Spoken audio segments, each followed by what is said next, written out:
Welcome back to the best division in football with your boys Awthentik and The Beard, the best television show not on TV. And I wouldn't mind being that best television show not on TV today, the way my New York Giants have been looking, man. It almost feels like an eternity since that Thursday night game against the Dallas Cowboys. Kind of interesting, but you got the Washington Commanders right now sitting at the top of the division, and you got the Dallas Cowboys and the Philadelphia Eagles just a game back, trying to get back to where they rightfully so belong, maybe at the top of this division. I'm sure the Beard feels a little bit indifferent on that. He did catch up to me a little bit this week. I was talking a little bit too much shit on the parlay. The Beard got up on me, I think, about 2 games this week. Shout out to Gregory for tallying up those records. I think the Beard went like 9-7 in his picks. I went like 7-9. So we'll see how that goes. But we got 3 games to go over today. Washington Commanders definitely took care of business in Arizona. New York Giants couldn't do the same here at MetLife. And then we also got the Philadelphia Eagles, who fell to the Bucs, and the Beard called that. He said the Bucs are definitely going to buccaneer and, Tampa Baker and do their thing and whatnot. And that's exactly what they did. So without further ado, let me bring in the best co-host in the country, the strong side to the left side duo, my brother from another mother. The Beard is in the building one time. How's it going, my dog? It feels great. I need to get you a W for that shirt, man. Little iron-on W right there on the front, man. Yeah, that's not going to happen. No, not going to happen. Shout out Chris Peace. He was like, Awthentik, he might need some shirts by the end of this season. He did say that. I didn't like that comment on Twitter. I didn't even hit the little heart. I don't care if I like Chris Peace or not. No, listen, it's just hard to explain for me. I'm just used to being bad at everything and losing all the time, pretty much for the last 20 years, give or take a few seasons. It sounds like you're talking about some life problems, not football right now. No, football. It's football. I feel it. I'm winning, but it's been a little weird. And we're going to talk about these games, obviously, but there's a trend in the NFL today. I mean, not today, but so far through the first 4 weeks, and it's just everything that you think is going to happen. It just doesn't. It doesn't happen. This week in particular, yeah, it was kind of strange. Like a lot of those games that we thought were going to be kind of no-brainers ended up being upsets, man. And some of those games that we thought were just going to be some really easy picks just didn't pan out that way. Jets and Broncos, Yeah, I think the weather played a big role in that one because the Jets were unable to pass the ball. Yeah, and so there's just a lot of funky stuff going on, and I am really doing my best here. I am excited, and I'm going to ride this high, no doubt about it. Yeah. But at the same time, it's I'm not one of those people that's it's this and that. But at the same time, I don't want to get too crazy. I want to I'll give you some advice, some brotherly love here. Yeah. While you up, celebrate, bro. Oh, yeah, for sure. This time might not come again. No. And you've waited. It's been 30 years. I mean, you could say the little RG3 thing for a year, but outside of that, guys really haven't had a good team. I was talking to some of the homies we watched ball with on Sunday and whatnot and telling them the same thing. They're speculating, is he too skinny? Is he going to get hurt? Are the Washington Commanders going to, fall off and blah? Bro, it's no reason to be to tame right now. You're at the top of the division. Your quarterback is playing top 5 in the NFL. I would be celebrating. I'm not saying go run around the parking lot, jumping in people's faces, talking about, I won't be talking that vibe. But yeah, I mean, enjoy it, man. Don't be too reserved on it. If my team gets up, man, how y'all are up right now, I'm going to be celebrating. Yeah, because we're ahead of schedule based upon the Beard's projections early on in the year. So that's definitely a positive. And I think what's more surprising to you? Before we get into this first game, what's more surprising to you? The Commanders' start or everybody else's start in the division? The Commanders' start. Commanders' start? Yeah, because Dallas Cowboys started off with a bit of a tough schedule. There were a couple of games there, especially when you look at the Cleveland Browns being a team that coming into the season people thought were going to be much better. And the Cowboys did take care of them. I think the same thing goes for the Philadelphia Eagles, but injuries definitely played their part with the Philadelphia Eagles, and they're just not playing up to par right now. We're going to talk about that a little bit, but they're just not playing to their capability, I feel like. But this is probably better than I thought for the Giants. I mean, people were talking about we could have started the season off 2-0, and I feel them on that because we had our 2 easier games at the beginning of the year, but you know how my outlook was on the season. Yeah. This was a 4 to a 6-win team. So I think Giants are right on schedule for what we kind of thought here. Commanders are the team that's definitely the big surprise in the division right now, sitting at 3-1. Yeah, so I mean, it's week 5 is approaching fast, and that's just crazy to say that we're gonna be talking about week 4 already in the Yep. past tense already. Like it feels like we were just kicking things off week 1. So I'm excited, and it's gonna be a lot of fun to talk about some of these games because some interesting stuff between all 3 of these games. And big shout out to everybody in the chat. We appreciate you guys and gals stopping by, showing love. I think it's time, my friend. I think it's time. All right, let's get to it. We're going to kind of try to pace these out. Good thing it's just 3 games. We can kind of be a little bit long-winded on these if we want to. But let's start off with the Philadelphia Eagles. I think that's the easiest game to kind of get out the way. They travel down 95 to take on Tampa Baker and the Buccaneers. Tampa Bay doing their thing right now. I kind of was sleeping on them last week. Let's get to it.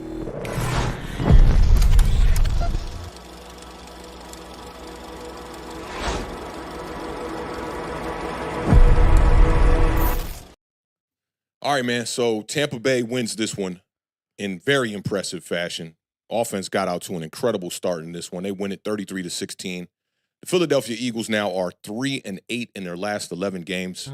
Nick Sirianni has lost 10 of his last 13. This is not a good look right now for the Philadelphia Eagles, who, when you look at the 2022 season coming into 2023, they were one of the best teams in football, and their defense just got off to a terrible start in this one in Tampa Bay. And the Buccaneers definitely were doing their thing here. 190 yards of yak in this game for the Bucs. 210 yards of yak in the playoff win in that blowout loss last season against the Philadelphia Eagles as well. It just seems like Todd Bowles really has a good grip on how to beat this Philadelphia Eagles team. And the Bucs had more first-half yak in this one than they've had in 17 years, bro. It's been 17 years since they've had the amount of first-half yak that they had in this game. And your boy Baker Mayfield, man, I was kind of doubting him a little bit. Y'all know that's definitely our guy over here. We root for Baker Mayfield, but I was kind of feeling like the last 2 weeks he was kind of playing some average football. 1 touchdown, 1 interception in both of those games.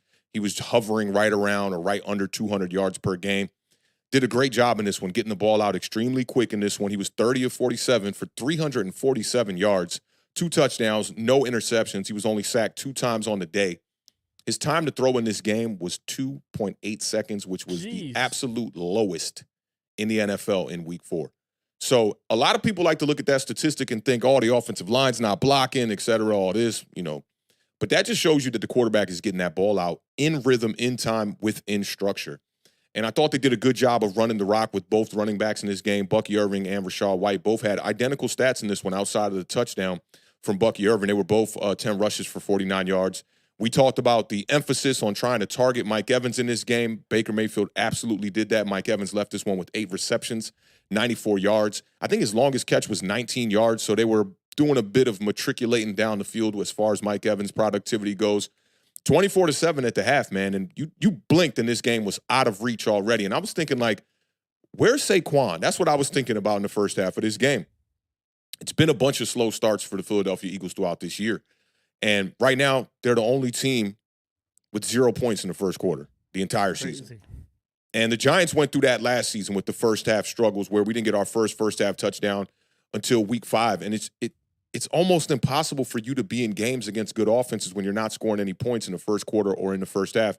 And Nick Sirianni, we had talked about this, about getting back to figuring out what the identity is without Devonta Smith, without A.J. Brown in the lineup, by relying on the run, relying on Saquon Barkley, RTDB with him and with Jalen Hurts. And they just weren't doing that in this game. Saquon only had 2 rushing attempts in the first half. I don't know how a game gets out of reach so quickly. Obviously, their defense was playing pretty terrible on this one, but to not commit to the run at no point. You get down 7, you don't commit to the run on a drive. You get down 14, you don't commit to the run on a drive. Jalen Hurts had that big turnover in this one as well, which was huge in this game. And turnovers has been a big problem with Jalen Hurts throughout this year and dating back to the last 6 games of last season. He has 7 giveaways in 4 games right now. Since the Super Bowl, 27 turnovers and 27 touchdowns. Those are very Daniel Jones-like numbers right there. He has 11 turnover-worthy plays on the year, which leads the NFL. It's tied with somebody, I can't remember who it was. And I talked about this on the preview show, when they don't have Lane Johnson. Yeah. The Eagles' pressure rate allowed goes from 13th lowest in the NFL to dead last when Lane Johnson is not on the field. Jalen Hurts was pressured 21 times in his game, and during those dropbacks where he was pressured, he was 6 of 14 for 53 yards, 1 touchdown.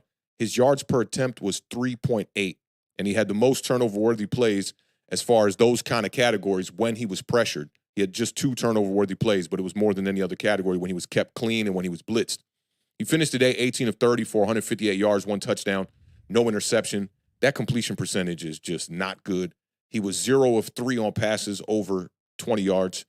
And you're just seeing that he's missing those weapons. Without A.J. Brown out there, and I know, we don't want to make up excuses for not only a quarterback, but an Eagles quarterback, especially in Giants Nation. You already know that that's the vibes over here. But I think that when you come accustomed to having those weapons in the room, it's very difficult. And I started to look up other quarterbacks, right? Like just to see how these guys fare without their 2 number 1 passing threats. But there's not a lot of data that I could find out there. But I did look at Joe Burrow's numbers without Jamar Chase. And it was just 4 games in the past couple of years. I mean, the numbers were still really good. It was 9 touchdowns, 3 interceptions, passer rating of 99. So really no excuses here. I thought the Eagles defense struggled in this one as well. Obviously, the way that they got behind on the scoreboard. But Quinyon Mitchell is a dude. Yeah. He's definitely a guy. And he went up against Mike Evans yesterday. And while he was covering Mike Evans, 4 targets, only 2 catches allowed, just 19 yards allowed. He had 1 PBU. He was the only defensive player to play every one of the snaps in this game for the Philadelphia Eagles. And Vic Fangio deserves a lot of the blame for the way that the Philadelphia Eagles defense played in this one, because I talked about how against the Saints they made the proper adjustment by bringing in another guy into the box. Rather than relying on that front 4 to get after the quarterback, you bring that extra guy in the box, and that way you can generate pressure in a more efficient type of manner. In this game, he went right back to rushing 4 after the quarterback. Mayfield was sacked 12 times in the last 2 games, and you only sack him 2 times in this one. It just really made no sense to me. Bryce Huff and Jordan Davis, they won 0% of their pass rush attempts versus the Bucs. Huff had 1 quarterback hurry, and it was on a play where he was completely unblocked. Just terrible defense across the board for the Philadelphia Eagles. And one defensive player I wanted to talk about before I swing this back over to you, linebacker Levante David had a game. 5 pressures, 2 sacks. He had the strip sack on Jalen Hurts. We talking about a 34-year-old linebacker here, still putting pen to paper and having productivity on the field. But it just, I think this game is like, I don't want to overreact, right, and say that the Philadelphia Eagles they ain't got it going this year. The vibes they had last season are completely gone. I just kind of think that this one might be the Bucs just kind of got their number. Another thing is like you said before we dove directly into this game about the injuries, right? And that's part of football. It is 100%, right? And I think some people think that that's an excuse. It's not really an excuse. It's a reality. And one of the things about the Philadelphia Eagles that we've talked about for so long is, outside of A.J. Brown and Smith, they just don't have that depth at the wide receiver position. Yep. They tried with, Jahan Dotson, and that really hasn't worked out for them, yet. In this game, it was Goddard, that was it. I mean, there was some other guys that made some catches, but I mean, he was the leading receiver yardage-wise by a lot. And so, and then it's obviously an easy opportunity for especially Giants fans. No hate, but you guys are on top of the board when it comes to this. It's if Jalen Hurts doesn't have the offensive line, he doesn't have the weapons, and he's he's just Daniel Jones. But there's so much that goes into it, and I'm tying this into the last statement that you made about overreacting, because I too agree with you on that statement. That I don't want to say that season's over for the Eagles, Yeah. But I do have I am worried about them to a certain extent as far as being the powerhouse that we've thought that they were going to be last year and into this year, and how much of that is going to start to fall on Sirianni. I'm starting to think more and more Sirianni might be on the hot seat more than any other coach in the National Football League right now. Likely so. So it's tough to watch, obviously, because I like Jalen Hurts. I'm a big Jalen Hurts believer. I'm a big Jalen Hurts guy, and obviously we're Saquon fans. And it blows my mind about Saquon Barkley. I feel like I'm having flashbacks of Giants games now with Saquon Barkley in the beginning of these games. You talked about he touched the ball only 2 times in the first quarter.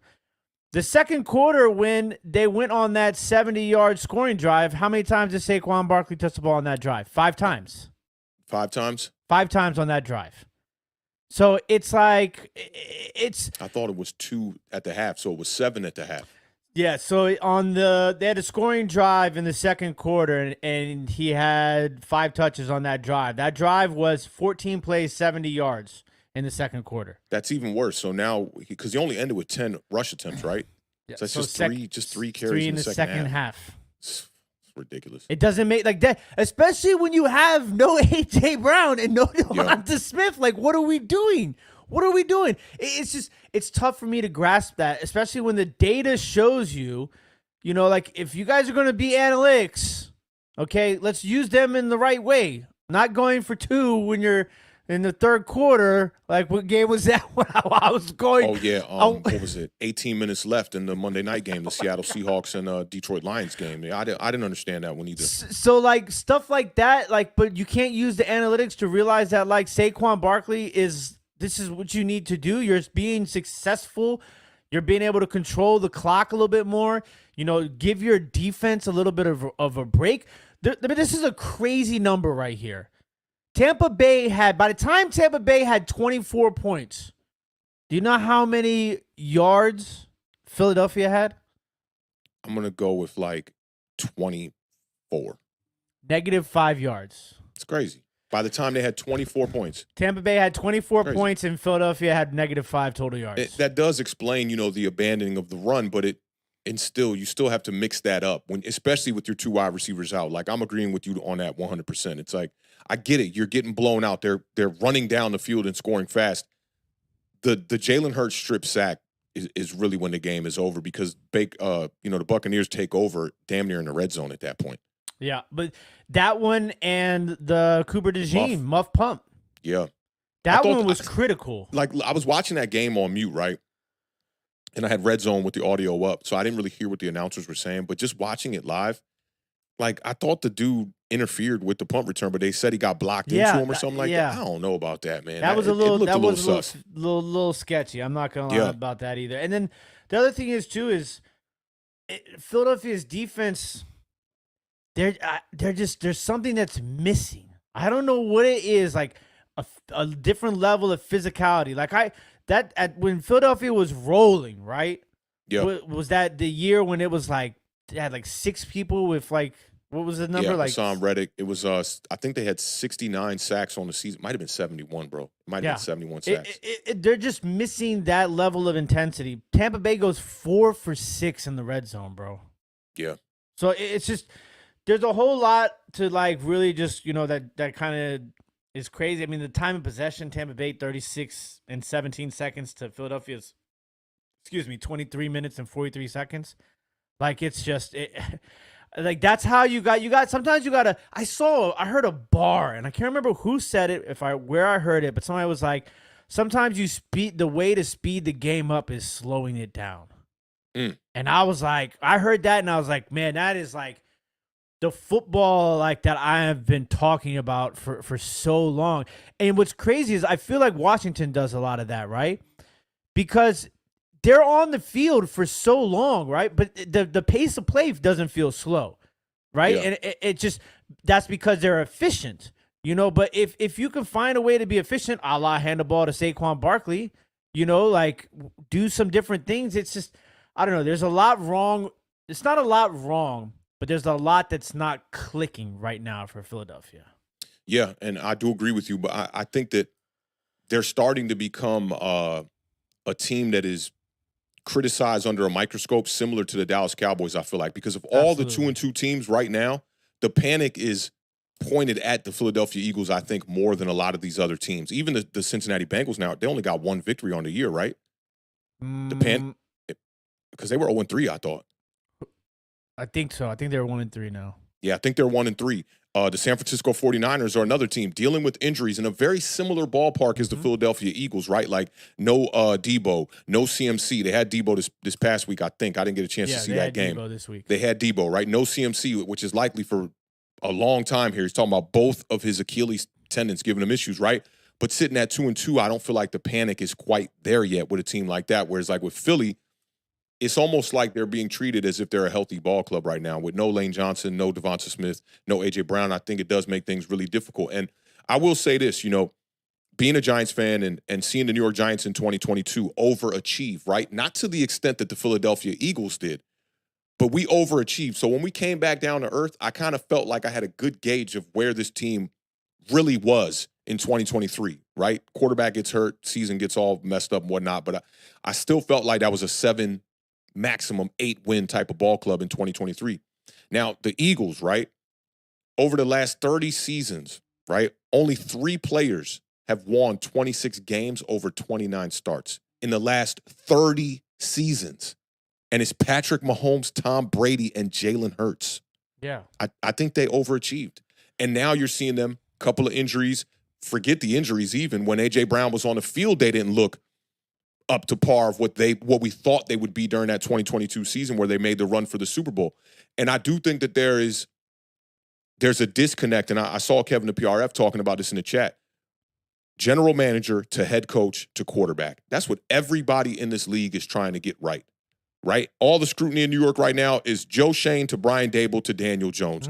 And when you think about the Philadelphia Eagles, Howie Roseman trickling down to Nick Sirianni and the bit of a beef or whatever it was that I remember you talking about week 1 about this, that some stuff trickling in from the offseason between Nick Sirianni and Jalen Hurts. And I think that not only the hires are very questionable, just with Nick Sirianni in general, right? But not being able to keep your locker room intact. And this is the one, I ain't going to say just the one, but this is my biggest gripe with Brian Dable through his tenure thus far, is how he was unable to mend the relationship with Wink Martindale. If me and the Beard have a contract with, let's say, I don't know, FanDuel or something, right?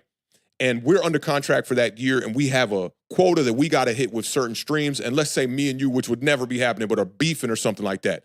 As businessmen, we have to come to the table and have those conversations to make sure that we get it done, because we are under contract and responsible, and we need to be accountable to get that done.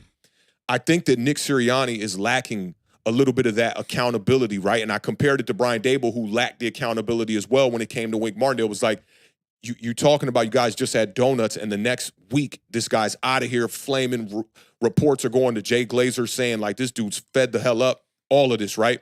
You got to have that conversation. Even if you don't like each other, whatever it may be with Nick Sirianni and Jalen Hurts, they need to get in that room and say, look, we need to come together to make this work and make this better. The panic hires that come down from Howie Roseman, and I'm sure Nick Sirianni has his part in this as well, but you lose both coordinators in one season, which I didn't think was going to be 2 seasons in a row. 2 seasons in a row, that big of a deal. But this last one to me is not the big deal. The first one is the big deal because you lost those guys to head coaching jobs. You didn't have to fire them, right? With the offensive coordinator, Brian Johnson, and then what was it, Sean Desai, right? They had to fire them dudes because it didn't work. Now, if it's our ball clubs, right, and I tell you the Giants are moving on from Mike Kafka, or the Washington Commanders are moving on from Eric Bieniemy, and we're bringing in Kellen Moore, how excited you going to be? I'm going to be a little hesitant. Yeah, I'm not going to be excited at all, because it's not to say that Kellen Moore is like a trash OC, but where's the major upgrade? Like, you've paid all these guys this money. You got one of the top wide receivers in the league in A.J. Brown. You have a quarterback that you just paid over $250 million to that has a lot of time left on that contract. You brought in a guy like Saquon Barkley, and it seems like that's the only thing that has been upgraded with the Philadelphia Eagles locker room in this offseason. You got to, as the general manager and as the head coach, you have to have damage control. And I think they've done a bad job of that. Vic Fangio, man, like, bro, he's been, in the past couple of years, there's a reason why Vic Fangio, for one, was available on the market, and two, he's been getting cooked this exact same type of way in all the organizations where he's lost a job. And now you see he fixed one problem last week against the Saints, a really good rushing team. And then you come out here and you just try to, like, outthink yourself and go back to your old ways of soft zone defense. It's like what we talked about on Tuesday, about how, like, there's too much overthinking sometimes with in the game today with some of these coaches. It's like they have an identity, and that's the problem. It's like when it goes against their identity to make it work, they think, oh, that was that week, we'll go back. And I understand game planning, week to week. I do think that that's important, but as far as bringing these two guys in, if I'm a Philadelphia Eagles fan, the answer is no. I'm not. I would not be excited. So I think the Eagles need to get healthy fast. It needs to happen fast because I don't see Nick Sirianni making the proper adjustments to be able to rely on Saquon Barkley until they do get healthy and then be able to switch up the game plan. So, like, for me, it's like I send big shout-outs and big kudos to guys like Matt LaFleur that can come in there, bring in Malik Willis, completely dial up a different game plan for that specific personnel, and then Jordan Love comes back, and you just get right back to what y'all were doing before. And listen, I think most people would agree with me. They hate having early season bye weeks. But I bet you there is not a team that is ready for a bye week to be the first bye week possible, more so than the Philadelphia Eagles. Yep, and they have the bye this week coming up, right? They got a bye coming up. They needed it. They need to get healthy. They got to get Lane Johnson back on that field. And I think even more important than Devonta Smith, it's you got to get A.J. Brown back on that field so Hurts has his true number one that when things go wrong, he can throw those 50-50 balls up to A.J. Brown.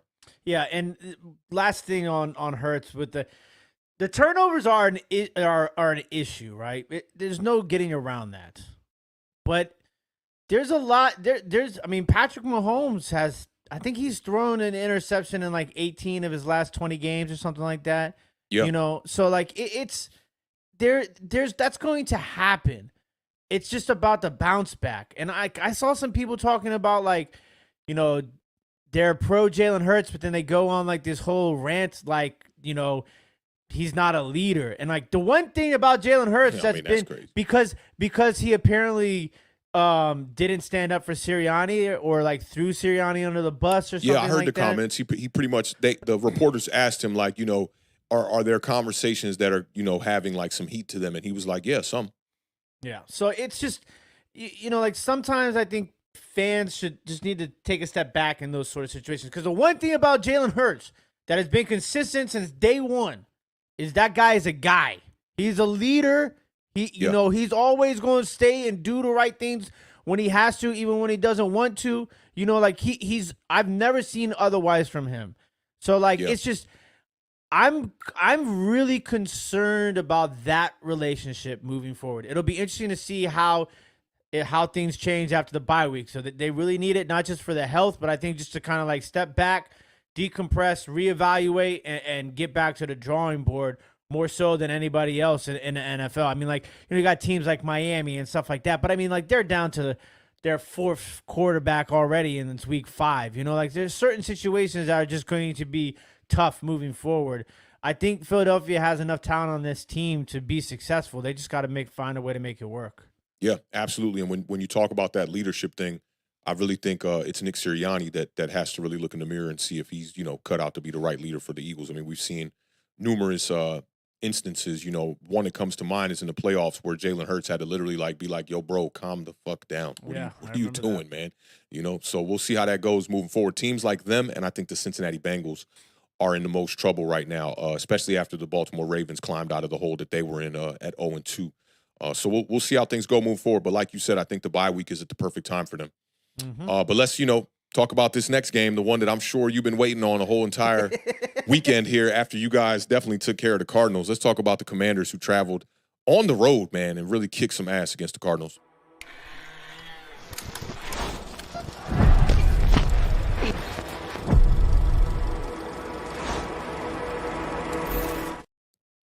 All right, man, the Cardinals win. I mean, I'm sorry, the Commanders win. Don't do that to me. So used to saying it, man. 42-14, man. And in 2023, the Commanders were probably at their lowest of lows, trading away guys that we still considered to be valuable players at the deadline. They finished last in the NFC East with a 4-13 record. They finished the year losing 8 straight games. 10 of their last 11 games were lost. And then they went out there and drafted this kid from LSU with the number 2 pick overall. Updated their roster as much as they could. Had a really good draft, in my opinion. I would say after day 2, I was looking at the Commanders as one of the teams who had one of the better drafts. Got a lot of players that I wanted, and they have not even unleashed Ben Sinnott just yet. And I think now they're really reaping the fruits of their labor right now. Like the Commanders punted just one time in the last 3 games, and that's just unacceptable. That's unheard of. From, the rest of the NFC East and the teams that are going up against the Commanders right now. You guys had one of the best punters in the league last year, and this dude's not even having to get out there and get on the field. He gave his number to Jayden Daniels, and in return, he's like, "I got you. Don't worry. You can chill." Yeah, we won't have to see him on the field wearing 5 anyway, so you might as well take the jersey off my back.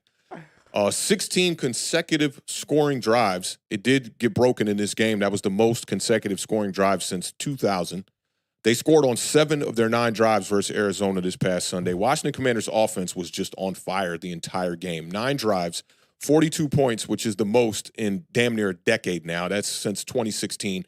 29 first downs, 450 total yards. There was 233 through the air. They were 75% on third down, 1 for 1 on fourth down. Commanders are the best third down team in football right now. That's the craziest thing in the world. Yeah, I mean, when you have a quarterback like that you can't tackle, it makes sense. And, a lot of people want to try to ignore that, we can get by with an average quarterback. But when you have a guy like this at that position, it makes everything around the ball club easier, even what the guys on defense are doing. When you see a guy like that going out there and you go, we haven't punted in 2 games. We punted once in 3 games. Man, go out there and just ball out. It makes everything really simple. Another just incredible statistic for me in this game. The Commanders had just 1 play that went for negative yards in the entire game. That is just unheard of. And Washington has scored on 68% of their drives this season. It's the highest rate for Washington in 25 years. And I wanted to ask you this before I get off into a complete bag about Jayden Daniels here before I pass it over to you, right? What is the one word you would use to describe Jayden Daniels? If I only get one word? I said what I said. Ooh. I don't want to be basic here. One word. Can I do like a 2-letter word before the one word? Sure.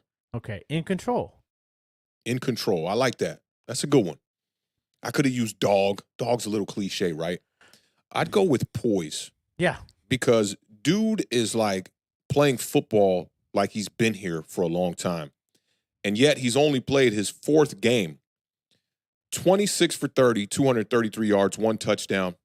The 1 interception, which you could tell that Cliff Kingsbury is allowing him, you know how the leash on the dog with the cord go back into the red box when you let him off a little bit and you can clamp it down? Yeah, oh yeah. He gave him about an extra yard on that leash a little bit. So you're trying to throw the ball down the field a little bit. I love the throw in the back of the end zone with the anticipation. It was a good read on the interception. He just threw it a little late and behind. A little high. Yeah, things sailed on him. And, just trying to get the velocity to get down the field and whatnot. But Jayden Daniels under pressure on Sunday. He had 13 total dropbacks.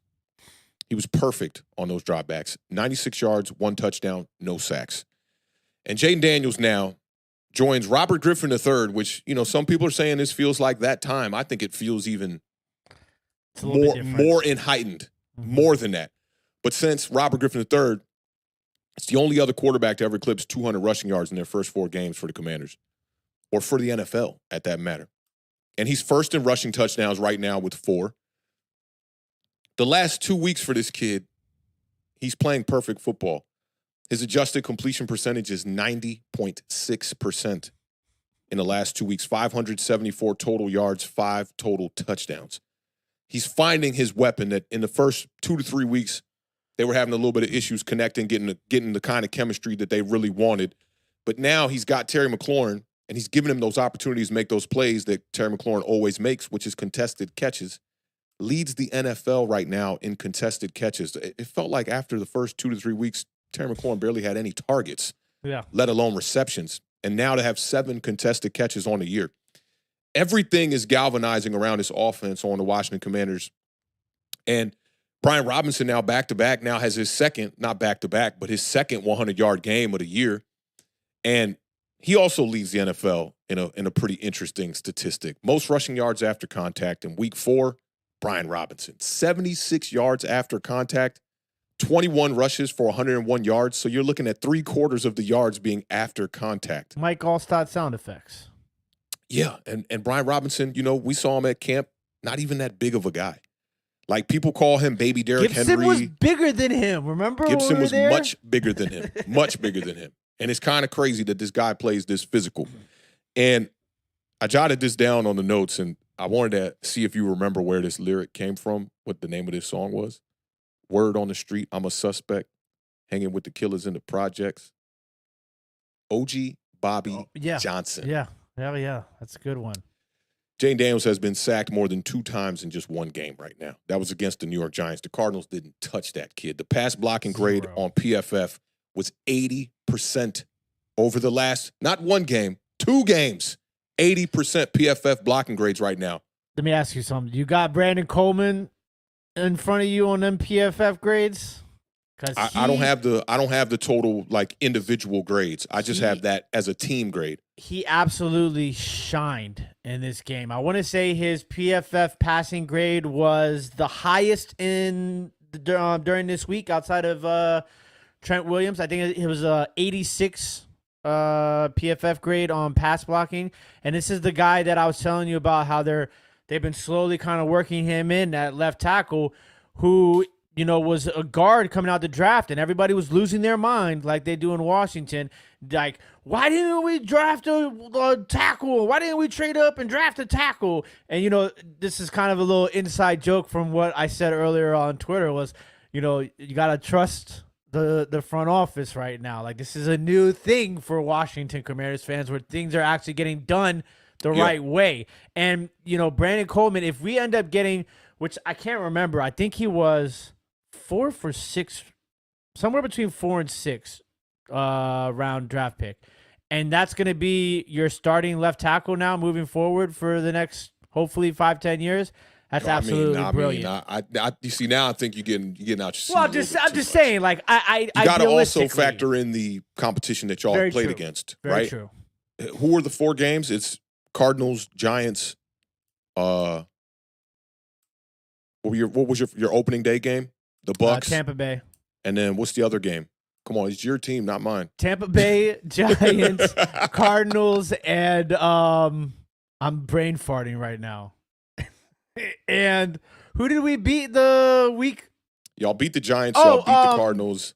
Y'all beat who's the other team? Bengals. Bengals on Monday night. And the Bengals on Monday night. There you go. So a lot of teams that really don't have a true aggressive pass rush. Yeah. Well, Bengals had a good pass rush. They have a good pass rusher. There you go. Can't forget their 2 interior defensive linemen were injured during that game too. Yeah. Mm-hmm. That's the homie that the Giants had drafted too. Name won't come to me right now. When it does, I'll let you know. Mm-hmm. Mm-hmm. Yeah, but I'm done. Break it down, man. It's all you here. Roadmap. Do your thing. Well, okay. Well, listen. We'll just start with the roadmap because that one we almost hit straight across the board here on the roadmap. Okay. So it was very close. So let's see. Here we go. Right here, we have our official roadmap. All right, run the damn ball, 150 yards, 216 yards on the ground. Absolutely beautiful. I like it. This is what makes this team churn. And that the next one was win a time of possession. What better way to win a time of possession than to rush the ball for 216 yards? We won the time of possession. I said 0 turnovers. We had the 1 interception. That was a little speed bump. Little speed bump in the road.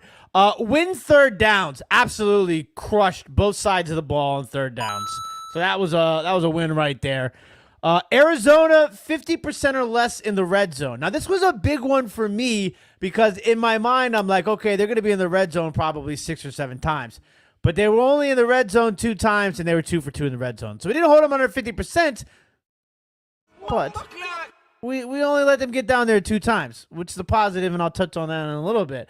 And then score more than 28 points. I think we did that. So we were pretty good on the roadmap. Pretty good on the roadmap. Solid. I mean, McNichols, right? Just to see, this is the thing about roster building and about like having faith in in what the front office is doing, your general manager is doing, your coaching staff is doing.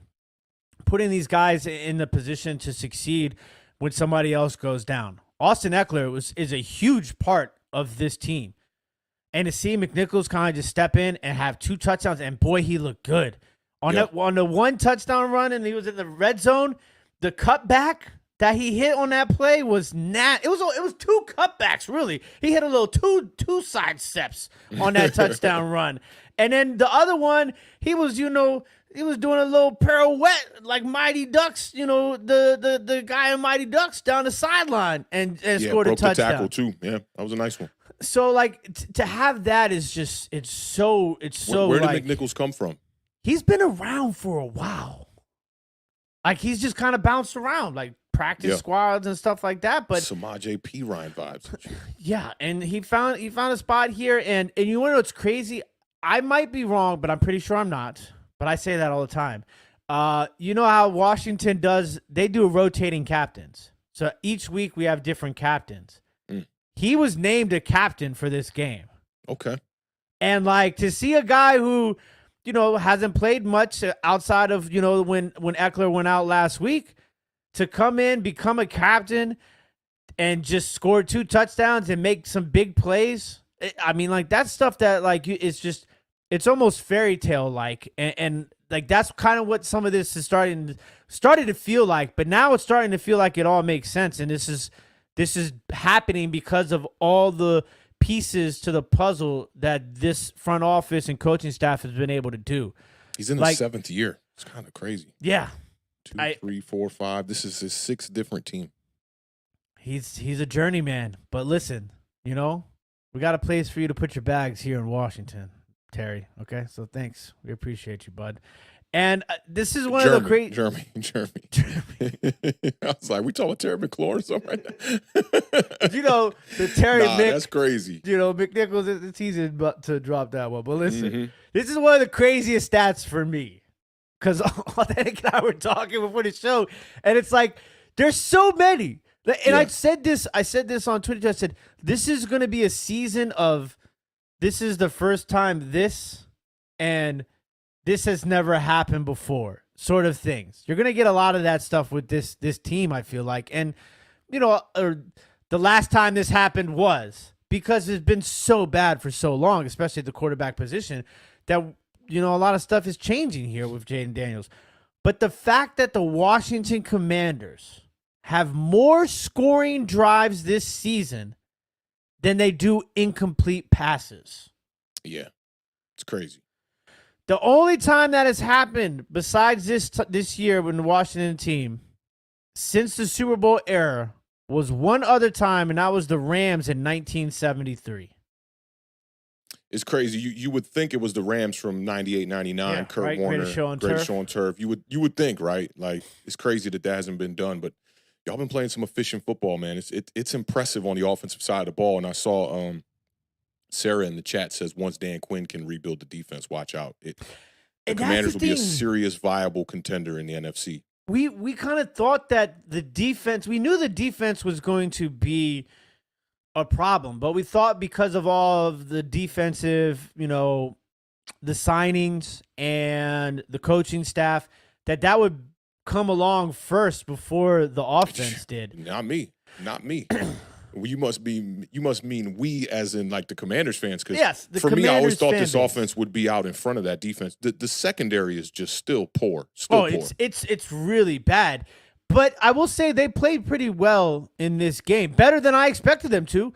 Emmanuel Forbes, not too bad. Yeah, he was kind of holding and grabbing and doing, trailing a little too much, but he made some plays that popped out of the screen. It's like, like none of those moments. But I will tell you, that first drive, I was like, oh man, we are in for it this week. Yeah, like they just drove down the field with no problems.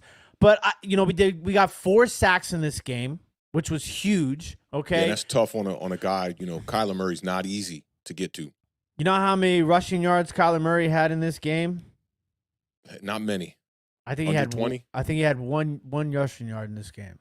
Yeah, that makes sense. He doesn't really run to run. He's kind of like run to buy time type of quarterback. Yeah. And a lot of it is because he wants to get outside of the pocket, because he throws a little bit better outside of the pocket, obviously because of the vision sort of situation. But I thought Allen and Payne, they didn't play to their their level in which I think we expect them to play. But they played well in this game, considering the fact they've been kind of non-existent in the previous, weeks. But together they combined for 7 tackles, 1.5 sack, 1 tackle for loss, 2 quarterback hits.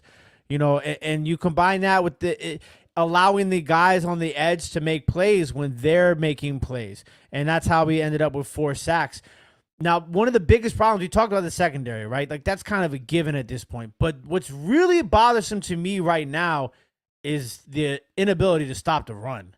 Yeah. Like, if I'm going to give the Cowboys crap, you best believe I'm going to give Washington crap. I mean, they gave up 181 yards on the ground in this game. But, they found ways to make plays when it mattered most. Like the 4th down sack, 4th and 1, getting that sack, like that was a huge. It reminded me a lot of the Singletary turnover in the Giants game. Like that was like a breaking point where like they could have gone down and matched up, but instead we get the ball, good field position, we score points. So like defensively, that's some of the things that kind of stood out to me. Obviously, 3rd downs is something that I talk about constantly, week in and week out for years on this show.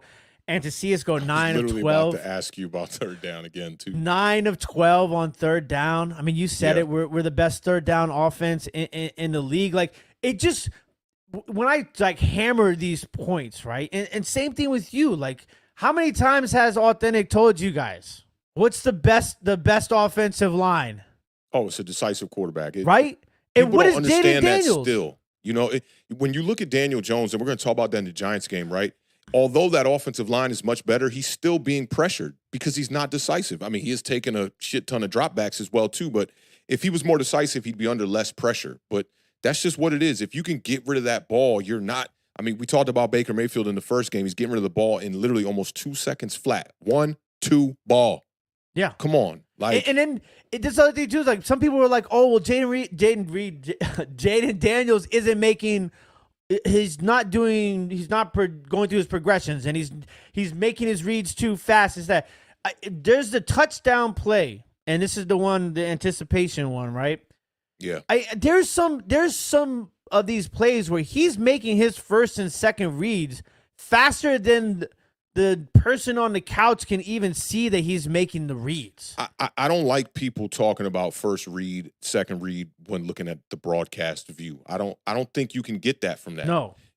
And you're not being able to sit there with a clicker and keep rewinding the play. Yeah. I looked at a play from Daniel Jones. I had to look at it like damn near 9 times before I was like, oh, the back helmet, you can see the stripe move left on, before he moves back to the right to make the throw on 4th down to Malik Neighbors. Like, I think that it's unfortunate too, but like we live in a society now where people they make bold claims without really having any type of, I can't even say access, but just having the data or having the experience of looking at the tape to even say what they're saying. They're just running around with narratives. I'll tell you one is just like it and kick it back to you is that the Giants couldn't have paid Saquon Barkley and the offensive line at the same time. The amount of people that I see say that in the comments on our videos and on Bleacher Report, I'm just like, you do realize they have the same dead cap hit this year, right? Him and Devin Singletary. So it's just misinformation that gets thrown around, and then people share that misinformation.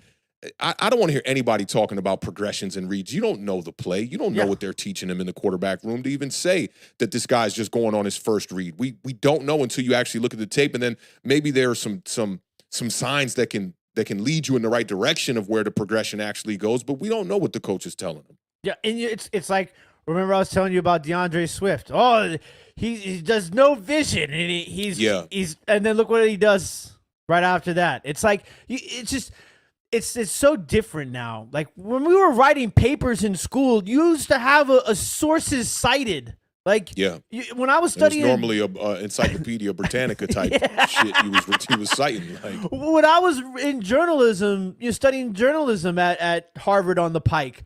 Right? Like you used to have like sources to like write articles for publications. Like now there's anybody can just write anything. See, and I will say this though, like with journalism, I feel like most of the people that write, they're not going to feed you a bad statistic or misinformation. It's the people on social media. Those are the ones that are doing that are going, oh, first read this. And honestly, it's a results-based type of league when it comes to the regular fan. Like, if the quarterback is not playing well, they're going to say, yo, he's taking off too fast. They're going to find a way to say he's not a good quarterback, trying to sound more intellectual than they really are without just digging into doing the research and looking at the tape. Yeah. And studying concepts and studying routes and studying, okay, this concept is that concept. I've seen the dagger concept 100 times to know that the read is here, and it looks like he's going to the first read. But people are just kind of ridiculous, man. And I get it, man. Social media is full of that shit. Yeah, and I think so much of why this offense is clicking the way it is, outside of the obvious, Jayden Daniels and Cliff Kingsbury and Jayden Daniels being on the same page, and just the progression of the two of them from week 1 to week 2 to week 3 to week 4 has just been beautiful to watch. And that's why I told people in the beginning, they're like, oh, like it's just, Cliff Kingsbury, what is he doing? And there's no he runs a high school offense.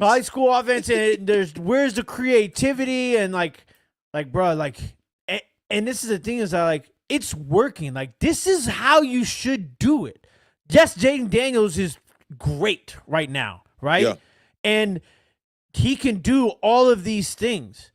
But the fact that they didn't ask him to do it all at once right out the gate, I think has allowed him to be great. Absolutely. It's a perfect marriage with Cliff Kingsbury. Yeah. That spread offense is working out for y'all. And the run game is so complimentary. Listen, we had 27 first downs in this game? Is that what it was? I think it was 27 first downs. 29. 29. Okay, so we got 2 first downs from penalty. 14 passing first downs, 13 rushing first downs. Good balance. Like, that's what I want from an offense. The balance, the run game, the big plays. How many receivers did Jayden Daniels hit in this game? I want to say it was 9 different people caught passes from Jayden Daniels in this game. Who was our leading receiver this week?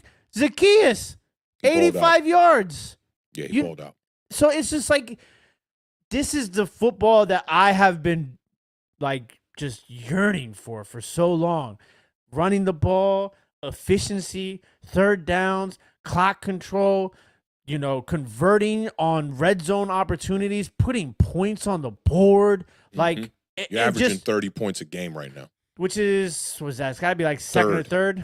Vikings is number 1. Who's number 2? Green Bay? I'm not too sure, but I just remember when I was looking at it, talking with somebody on Twitter about it, y'all were third. It was 30.3. And so, to have all of that clicking right now, and to see the defense, give up 14 points, only 14 points, when I was expecting them to give up 30, especially after that first drive. I mean, I can't really ask for much more. But there's going to be some tests here. We got a little bit, we have games that are, I don't want to say easy at all, because nothing's easy in the NFL.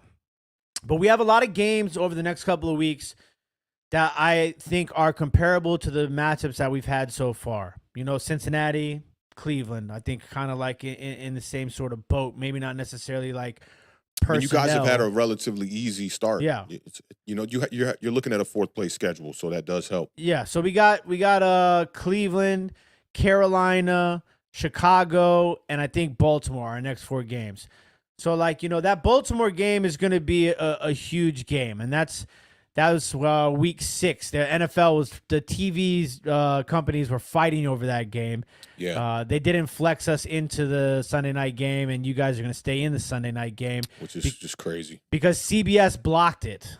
Yeah. So, but that's going to be a real test right there. I think this upcoming game is obviously going to be a test, and you guys can, catch us on Thursday night, 7:00 p.m. Eastern Standard Time, when we break down these upcoming matchups. But, there's a few tests in there, and we're just going to see what keeps happening. I just don't want everybody to drop crazy if, things don't look exactly like how they look in a game like this, because it's a week-to-week league, but this is special. What we're witnessing right now is special. I can't remember the last time the national media was going crazy for Washington like they are right now. I mean, it's kind of wild. So, it's awesome. It's definitely awesome to see. Yeah, so I'm excited. It was a good game. Jayden Daniels is, we talked about this too, right? I mean, he's an MVP candidate in my book. And I think you would agree. Right now he is. I mean, the passing like touchdown to interception ratio is pretty good, but it's low. That's the one thing I'll say. When you look at guys like Sam Darnold and with the Minnesota Vikings, and even guys like Brock Purdy, there are a bunch of quarterbacks that have like 7, 8, 9, 10, 11, passing touchdowns and whatnot. I think that's the only thing kind of knocking him. But to have 4 on the ground, I do think he's right there. I love the conversation that's being had in the chat right now. I see OG Knockout popped in and said, "I'm late. What's good, Awthentik, and the beard? The beard. Bobby Johnson O-line doesn't look that bad with a real franchise quarterback. They killed Bobby Johnson on social media in New York." Now, I've been kind of they killed me when I was talking. Yeah, when you first announced it at the beginning of the year, because that's what I'm talking about with that whole social media thing where people just run with a narrative. And the narrative last year was to fire Bobby Johnson, and Brian Daboll ultimately ended up having to do that. I never jumped on that bandwagon. It's very rare you're going to see me calling for somebody's job. Like, I'm not high on what Joe Shane is doing right now with the New York Giants as far as the general manager, but I'm not going to say fire him. I'm not going to have a campaign or a narrative pushing to fire him. So I never really was on that fire Bobby Johnson and Thomas McGahee as the special teams coordinator. Both of them ended up getting fired. And then you see he goes to the Commanders and he's having a lot of success. We talked about it right before you got here, OG. And I see Stephen R. said this comment, which I think is a little bit misled. He says, Carmen is better with the same quarterback. We are a QB away. Hopefully the whole Giants draft class is legit good when we draft that quarterback. So 2 things about this statement, I think, is, yeah, he's having a little bit more success with the same quarterback, but this offensive line is completely different than what Bobby Johnson was working with last year, which was them trying to fit Evan Neal in at the right tackle position, dealing with guys on the interior portion of this offensive line that were absolutely pathetic, and having Andrew Thomas being sidelined for 9 games, I believe it was. So it is very different. But I do agree with what Stephen Arsh is saying here about once you get the quarterback here, with this new unit, right, it should be able to work out. You get a decisive quarterback, maybe a guy who can truly extend plays with his legs and be able to, make those type of those game-changing lateral moves from the pocket to be able to make those plays like guys like Jayden Daniels, Lamar Jackson. I'm trying to think of other guys, Josh Allen, Patrick Mahomes, those type of dudes. If you can get in that ballpark, I think the Giants' offensive line is going to be more than serviceable. They should be a top 10 unit. But I love that conversation y'all are having. That was a good one right there. And I will say this, too, though, because of that comment reminded me. I think I was guilty of this.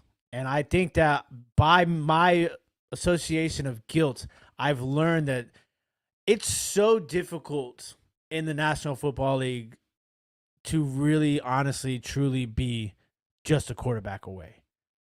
Like, I just don't. I think that the easier fan bases or the quicker that fan bases realize that they're not just a quarterback away. Now, not saying that a quarterback doesn't get you closer, a la Jayden Daniels, but there's been so many other things that had to happen outside of Jayden Daniels for this to work. For y'all especially, though, anybody saying case, Washington was a quarterback away, like any time in the past 5 years, is that they're smoking rocks, bro. I fell victim to that because, at that one point when it was like we had the defense that we thought was great with all of those, number 1 picks in the defensive line and everything, with Sweat and Payne, and who, by the way, Sweat and Chase Young are absolutely balling out right now.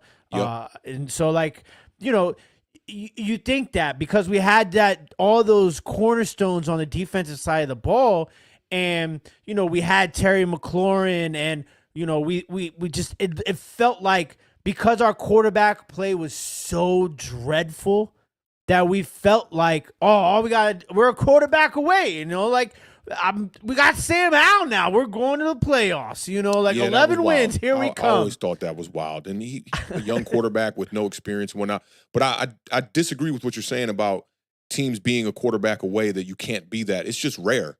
The San Francisco 49ers were a quarterback away, right? Think about it. When they had Jimmy Garoppolo over there, they're quarterback away. Every single position on that roster was filled. Every one of them. But how many? But so that was when? That was at the end of 2020. No, less than that, because Jimmy G went to the Raiders 2 seasons ago from the 49ers. It's right when they drafted Brock so Purdy had, after drafting Trey Lance. So that roster, they had the defense. They had everybody. CMC was already there. They had everybody. Debo, Brandon Ayuk, George Kittle, but then Trent Williams. So Brock Purdy, you still don't win the Super Bowl. You get to the same place, right? But they got there. And Jimmy G took him to what? The conference championship? No, Jimmy G took him to a Super Bowl and missed the throw to win the game. And that's why they had to address quarterback. That was before that roster, though. No, it's not.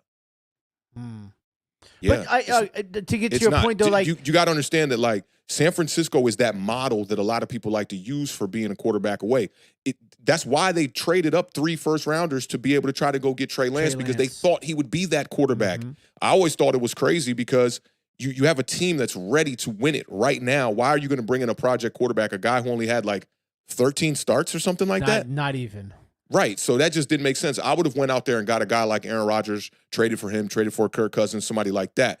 But they lucked up the following season when they brought in Brock Purdy. But this the thing about Brock Purdy is he's not in that level of quarterbacks that are in the elite category. Not yet, at least.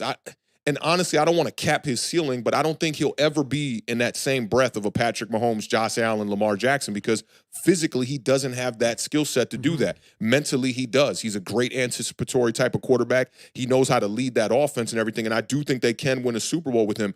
But the point being is that there aren't many teams that build it that way. So anytime I had heard guys, I remember Entertainer, that was his whole model of do it like San Francisco, build the team, and then when the team is ready, you bring the quarterback in. It's such a rare occasion that happens. Some people like to say the Kansas City Chiefs were like that, where they had some good cornerstone pieces with Kelsey, with Tyreek Hill.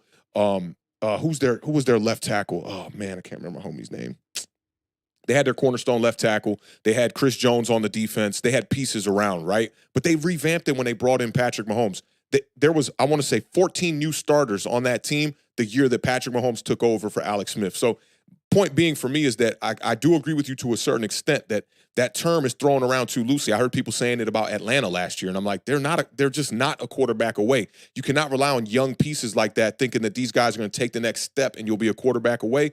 But San Francisco, I think, is probably the rare team and the rare situation that is kind of true, where, like, if they had a Lamar Jackson on the San Francisco 49ers, they would be a dynasty, I think, right now.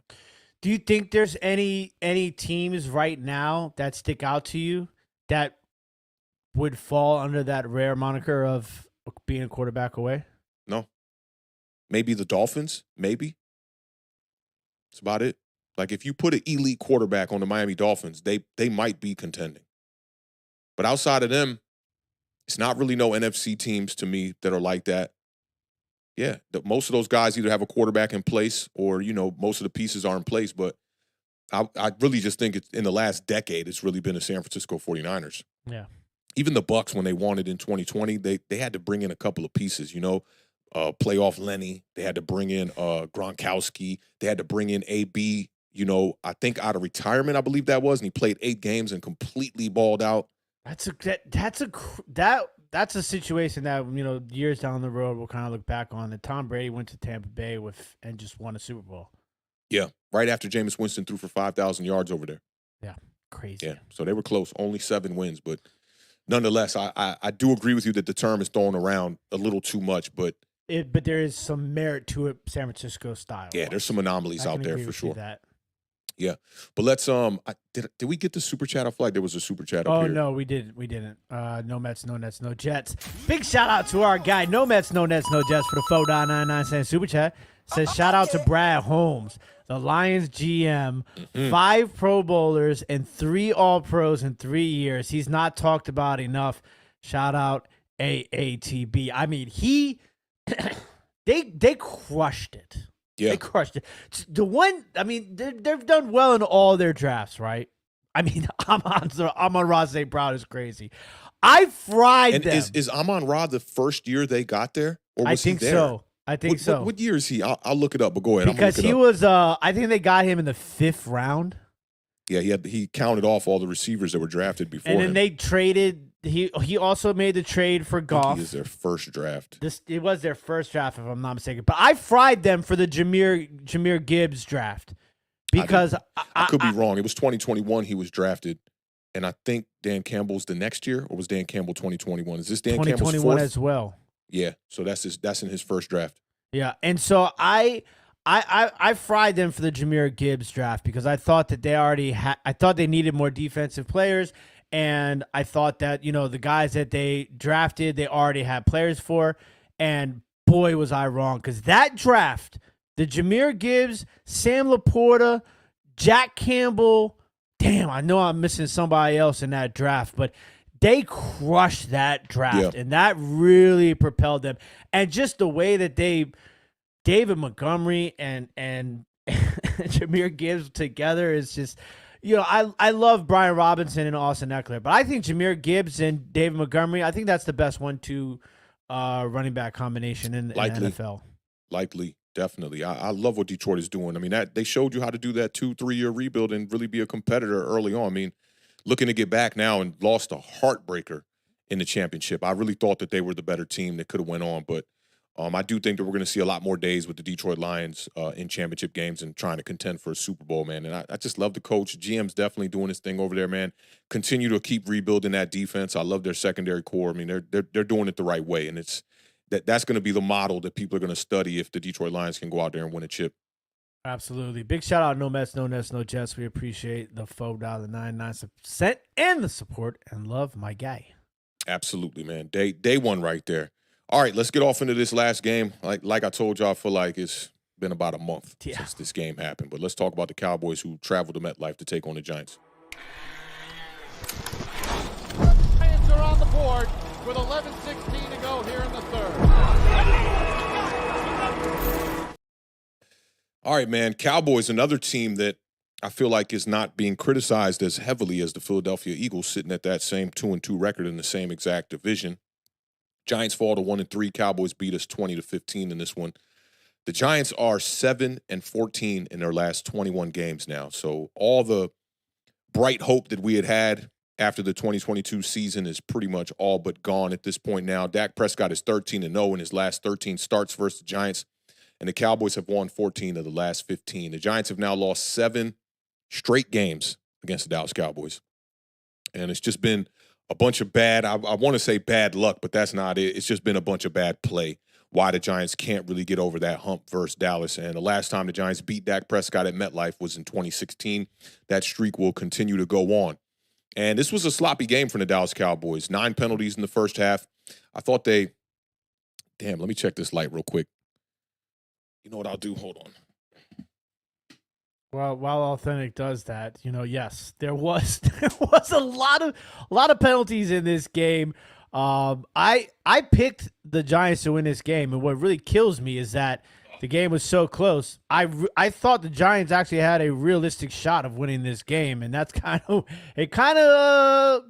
a little bit worrisome for the Cowboys because I thought the Cowboys, coming into this season, based off of recent history, they were just going to, dog walk the Giants as per usual. But I had a gut feeling, and I was almost right. You did pick us, though. I did. I thought you guys could have won this game. It was 20-15. I think you that light was won overheating, this game. man. I had it on last night for like 8 hours in the session. I think that thing's overheating. Bro, I looked at the box score before you go into everything. I looked at the box score again today, just to kind of refresh, watch a little bit of the game, and then we'll go back to the box score. It doesn't make sense. How do you to an lose this extent, game? we dominated in some categories for sure. Yeah. We did.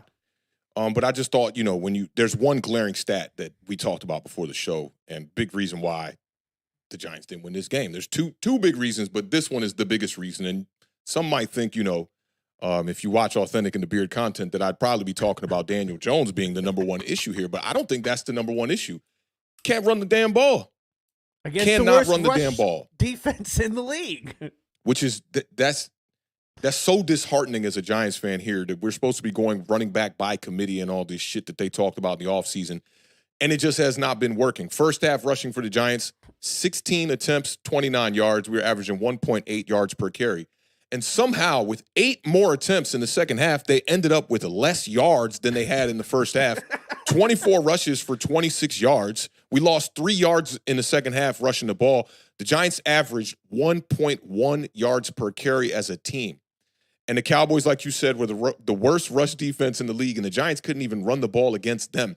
The longest run of the day was a 5-yard carry by Devin Singletary. Like, I just don't understand it. And it's so frustrating because the foundation of New York Giants football is built on running the rock and stopping the run, right? And you're seeing across the league that RTDB is in full effect right now. Full effect. All these teams that are at the top of the league, that were undefeated coming into week 4, all the perennial people that are going to be making a nice contention for the playoffs here, they're all running the ball at a high clip. And my Giants are sitting down here after week 4 looking like one of the worst rushing teams in the league. And Devin Singletary right now is 21st in rushing. And I want to pull up the stats here. And that's after a big game against Washington. Yep. He did have 2 fumbles in back-to-back games. But what is that, bro? Like, 14 rushes for 24 yards. This is absolutely pathetic. And I had my worries about this rushing attack. Shout out to my homie OG Steve, man. We talk a lot of ball on Twitter, right? And this one dude popped into the Twitter spaces. He was a Dallas Cowboys fan. And he was like, look, man, I don't know, man. Y'all running backs really aren't like high-level running backs. I know we are the worst rushing defense in the league. I don't know if y'all are going to run the ball against us that well. And OG Steve just lost it for a second, right? He said, we're gonna run that ball right down y'all throat. Just starts kirking on. Don't you come up in here telling us what our team's gonna do and what our personnel is gonna do. And OG Steve's my dog. But I told him, I said, OG, give this guy some hospitality coming into the New York Giants home. Okay, he's coming here to just talk ball. He's not disrespecting. You put the emotions to the side. And OG was like, my emotions ain't running high. And you heard the in the voice, right? So I knew he was definitely getting hot. And then Devin Singletary comes out here with this game.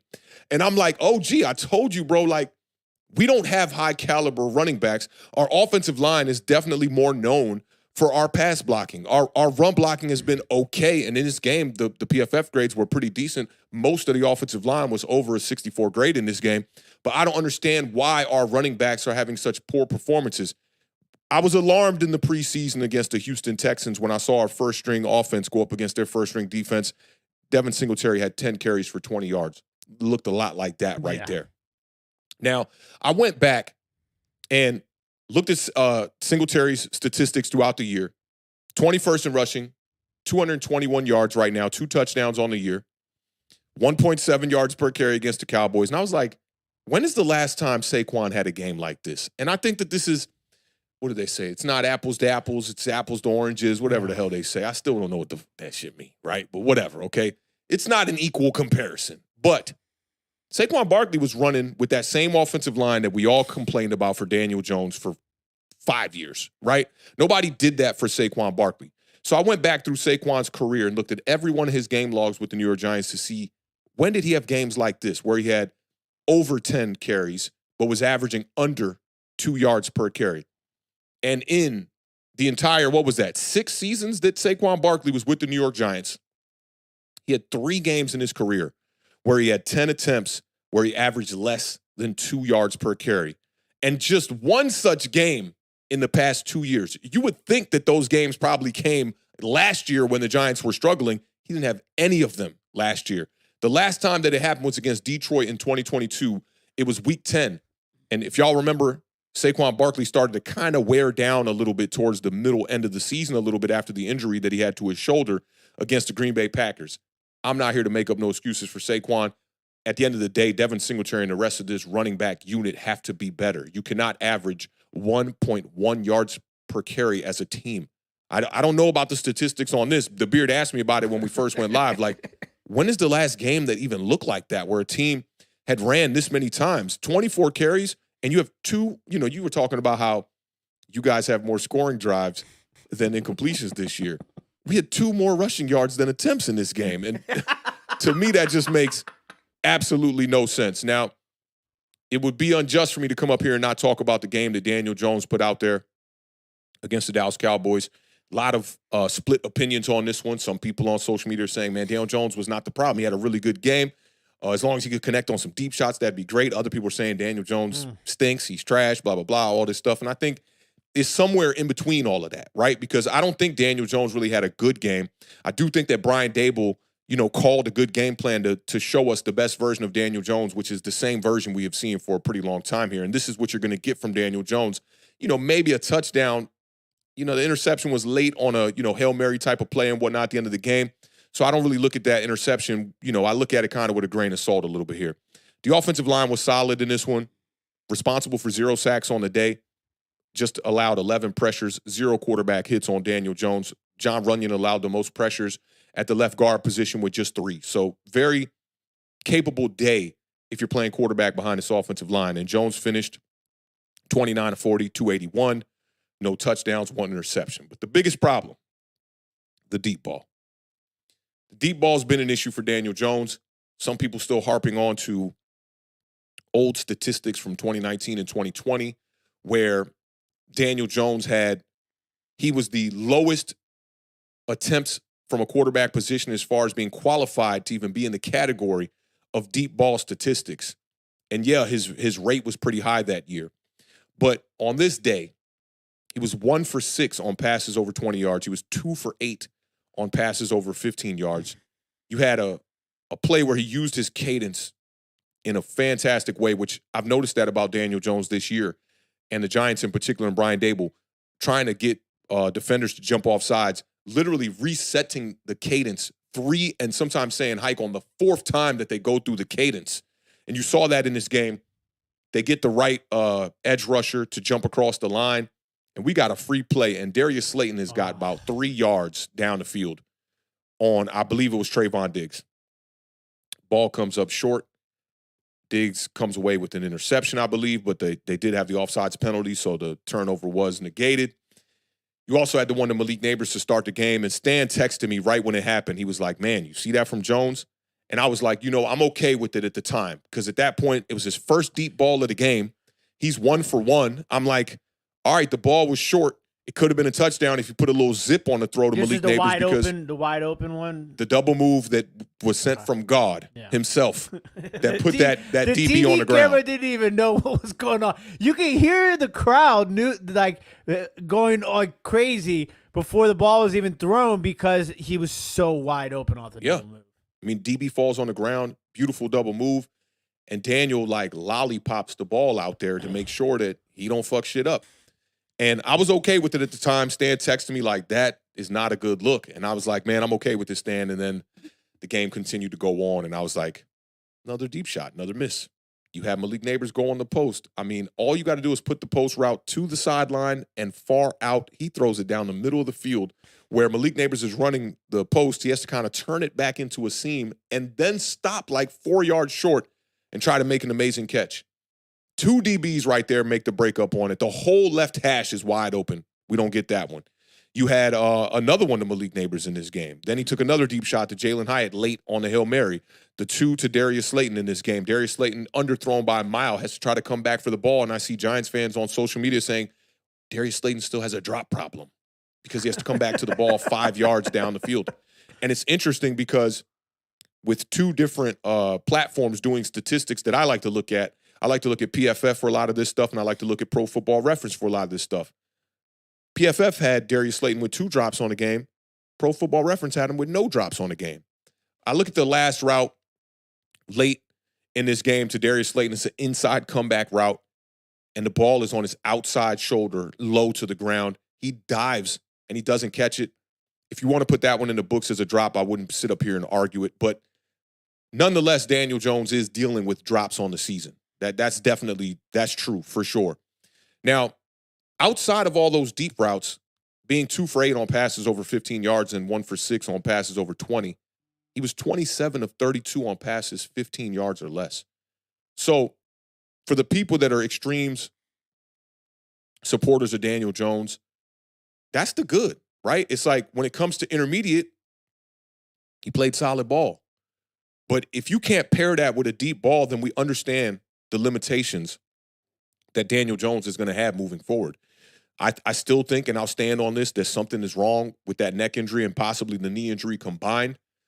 But if Daniel Jones had some of his same mobility that he had in 2022 and had an inkling of a deep ball here, the Giants win this game, I think very easy, right? Because the Dallas Cowboys gave us a shot in this one.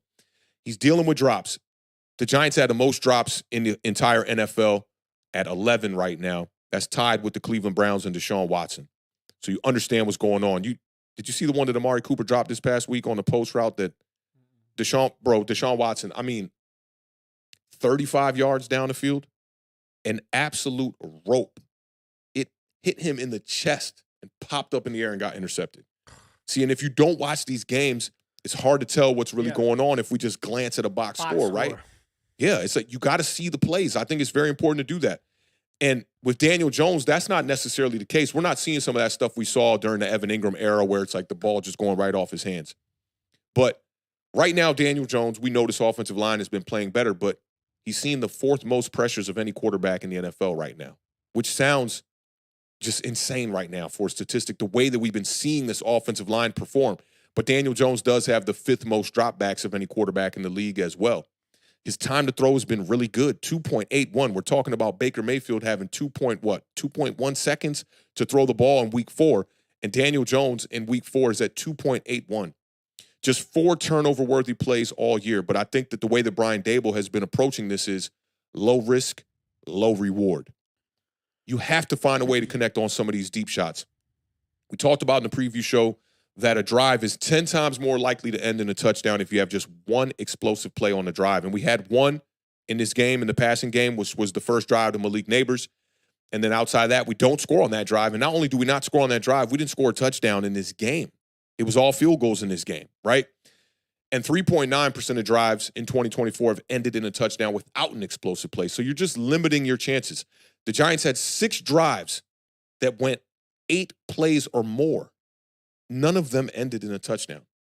Not any of them. Now, before I kick this over to you, I want to talk about the wide receiver position real quick. And big shout out to Gene Clemens. I know you did a podcast with him recently. He had me on at the beginning of the year. I know Sal from He's a Giant is about to go chop it up with him.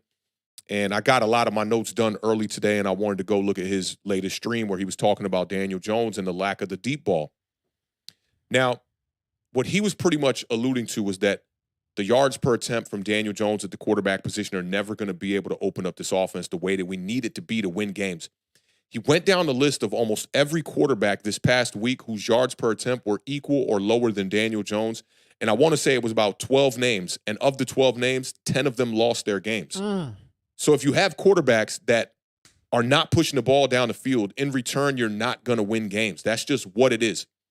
Malik Neighbors in this game, and we'll bring up his stats so you can see him, had 15 targets, 12 receptions, 115 yards.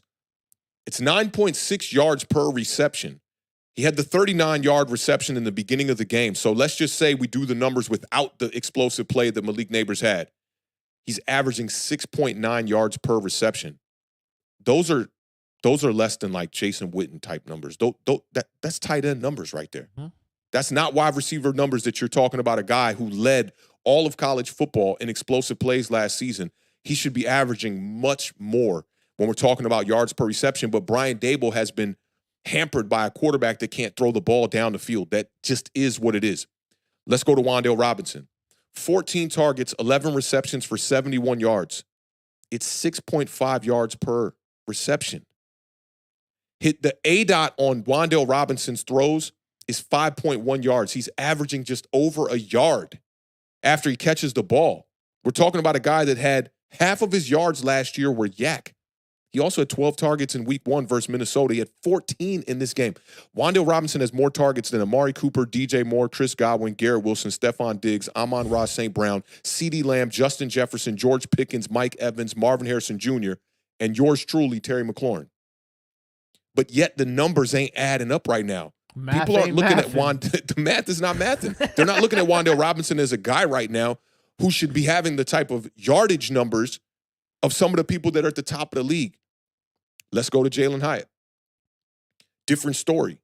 Jalen Hyatt is being phased out of the offense. The only reason that I could think about this is because we can't throw the deep ball, and that's Jalen Hyatt's number one threat. His number one skill set is running go routes. I don't care what corner you put in front of that kid. Good luck keeping up with Jalen Hyatt. If we had a quarterback that could throw the ball 65, 70 yards down the field, you would see us taking those, not those regular deep shots like we're talking about here, just over 20 yards. I'm talking about throwing the ball 50 yards down the field, 50 air yards, 60 air yards, like what you see from the arm talent of guys like Anthony Richardson, Josh Allen, C.J. Stroud, that can really push these safeties back. Jalen Hyatt had just 13 snaps versus the Dallas Cowboys. One of them was his only target of the day, which was on a Hail Mary. Brian Dable, last minute, hey, man, go out there and run a goal ball, man. Yeah, you know. Al Pacino style. Exactly. You act like you're back in the ghetto and run to the car. Yeah, like the dude we're entering week 5. Jalen Hyatt does not have a reception. Not one reception on the year. Crazy. Dog, when I was reading this and I was putting these notes down, I was like, man, I could shed a thug tear for my dog right now. Like, could you imagine going into year 2 thinking like, man, I can be that guy. We brought in a guy like Malik Neighbors. He's going to take attention off of me. I should see one-on-ones all day. And now we got a quarterback that can't even throw the ball down the field. 2 more wide receivers before I kick this to you, or pass catchers. Theo Johnson. This dude is on the field a ton. He played 71% of the snaps versus Dallas, 49 total snaps. 1 target. How many do you have the routes run number with that? I'm not sure how many routes run, but he was out there for 49 snaps. I'd imagine that we're like pretty balanced here we ran the ball 24 times. Half of those are probably routes ran. Maybe he's blocking, staying in on some of them. Nonetheless, you're the guy that is supposed to be replacing Darren Waller. You're out there for 3/4 of the snaps, and they targeted you once. Forget the routes, right? You're not a pass threat. You're not a pass threat. Stop the Giants by stopping Wan'Dale Robinson and Malik Neighbors. And what are they doing? What are defenses doing? They're keeping everything in front. You want to dink and dunk your way all the way down the field and try to matriculate yourself into touchdowns without explosive plays? Because when you do have an explosive play on a drive, you're 10 times more likely to score a touchdown. If you don't, your chance dwindles to 3.9%. You got to make it make sense for me. Brian Dable, I know he's trying to save his ass and save his job here. I think you just need to just take the leash off the whole thing. Take the dog out the kennel. Throw the ball down the field and expose the quarterback rather than trying to stay in these games by dinking and dunking the ball. Let's go to Darius Slayton. It'll be the last thing I talk about on the offense. He was out there for 84% of the snaps. 84% of the snaps. He's almost out there it's like when Jalen Hyatt is not on the field, it's Darius Slayton, right? 58 snaps he was out there for against the Dallas Cowboys. 5 targets, 3 receptions. Darius Slayton is averaging 18.7 yards per reception. He had 3 receptions for 56 yards. The average depth of target on every throw that went to Darius Slayton was over 10 yards. 11.2 average depth of target for Darius Slayton. Why are we phasing this dude out of the offense? He's played in 81% of the snaps on the entire year. That's 217 snaps. Okay? He has 15 targets all year long. He's getting 1 target per almost 15 snaps. What the fuck are we doing here, man? Straight up. Like, what are we doing here? You got the one guy who can actually catch the ball down the field and he's not getting targets. Instead, we're just spamming Malik Neighbors. And we're spamming Wan'Dale Robinson in half the games. In 2 games, Wan'Dale Robinson has over 12 targets. But you're not getting nothing out of that. He's got 1 touchdown on the year. This is not going to work. You know, people like to look at a running quarterback, guys like Lamar Jackson, and always say the stupidest comment, which is this type of football is not sustainable. Not sustainable. This type of football is not sustainable. Facts. Listen, it's tough is what it is. Because you don't have an answer. Like, how do you... We see the problem, right? Because, you know, like a lot of times I try to look at things and it's like there's 2 different types of people that look at situations like this, right? You have a problem. Half of the people want to spend their time trying to figure out who's to blame for the problem instead of taking the time and trying to find a solution to a problem.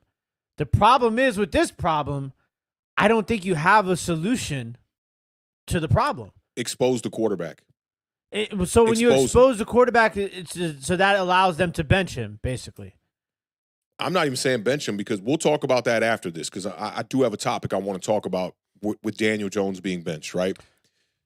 The quarterbacks on this roster don't propose that a great scenario if you bench him. My thing is like Brian Dable is looking like he is reliant upon Malik Neighbors when in reality I don't think he is. And they're scared to show it. They're scared to just go, let's just air this shit out. The offensive line is protecting Daniel Jones good enough. But they don't want to expose him at the quarterback position because that's going to come with scrutiny from the fan base. Okay, it's going to come with letdown from the fan base.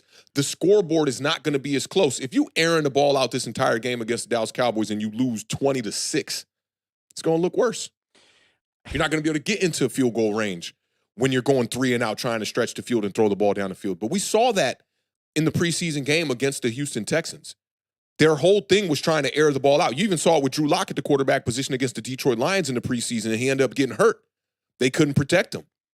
But my thing is like, scare money don't make money. Like, you can't just be up here just allowing Daniel Jones. Like, bro, I'll let you continue, and I want to get the pass chart so you can see it. It's crazy. He's dotting the ball at 10 yards and beneath. Yeah. He is dotting the ball all over the field, middle, left, right. He's completing. There was only like 3-4 incompletions within 10 yards and under. He's extremely efficient, but he's not creating yak, and it's not opening up the big play down the field. I feel for him. No running game. That hurts you too. You can't run play action. You can, but how effective is it going to be if you're 24 for 26 yards?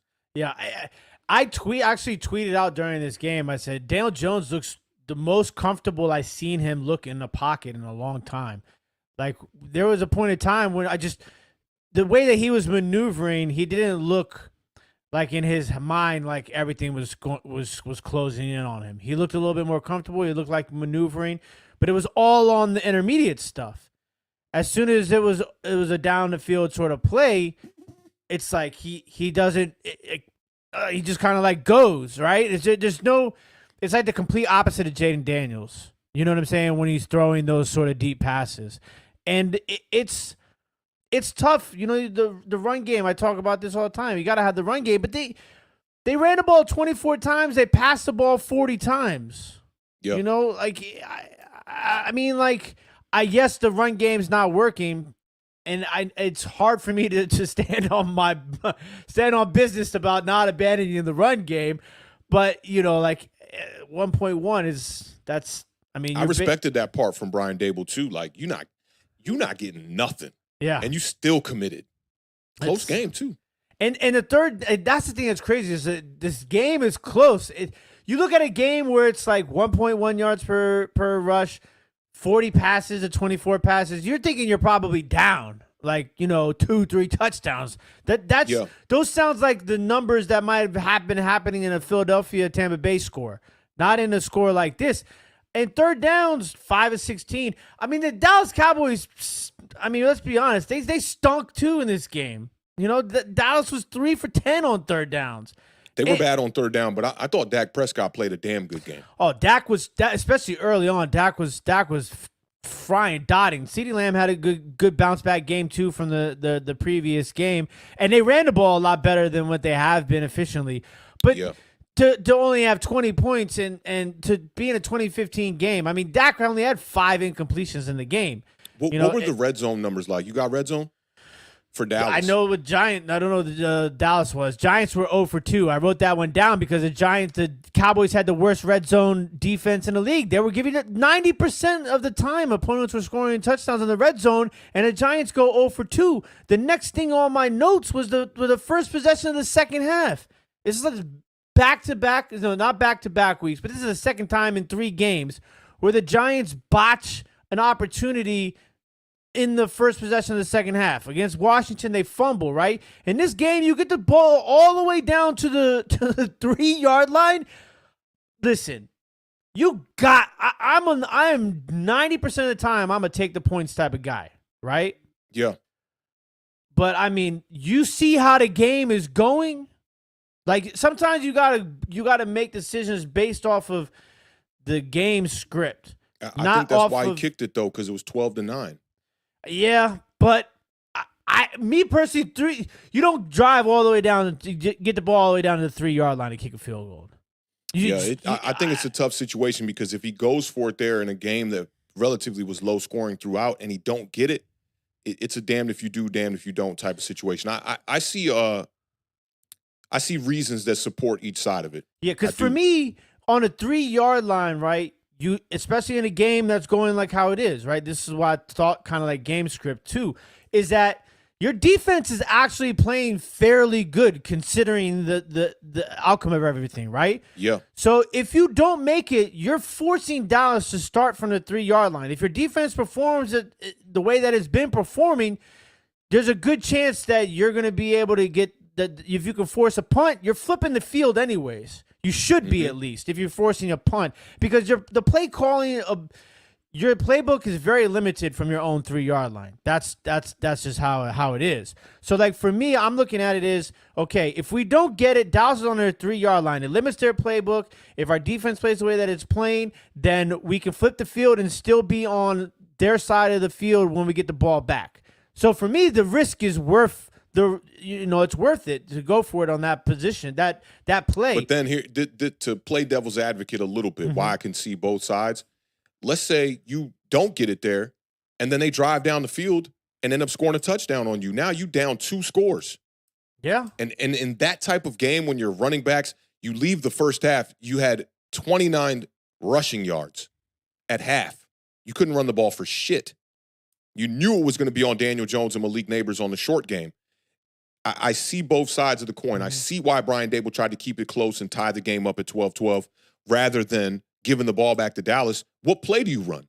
Think about it. What play do you run from the 3-yard line with the Giants? You're going to pass it, right? I mean, the way they're running the ball, yeah, I would imagine Right. you pass it. But Daniel Jones has been pretty lights out under 10-yard passes. So, you have Malik Neighbors. I feel like I saw y'all do it against the Cincinnati Bengals.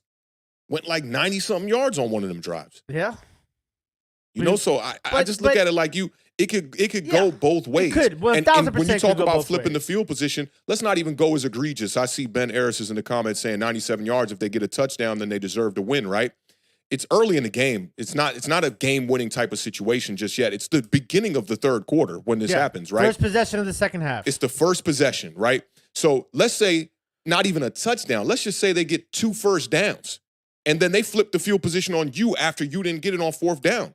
The Giants are struggling to get into the red zone, period, all day long. Cowboys got into the red zone one time in this game. I looked it up just now. They were 1-1. That was it.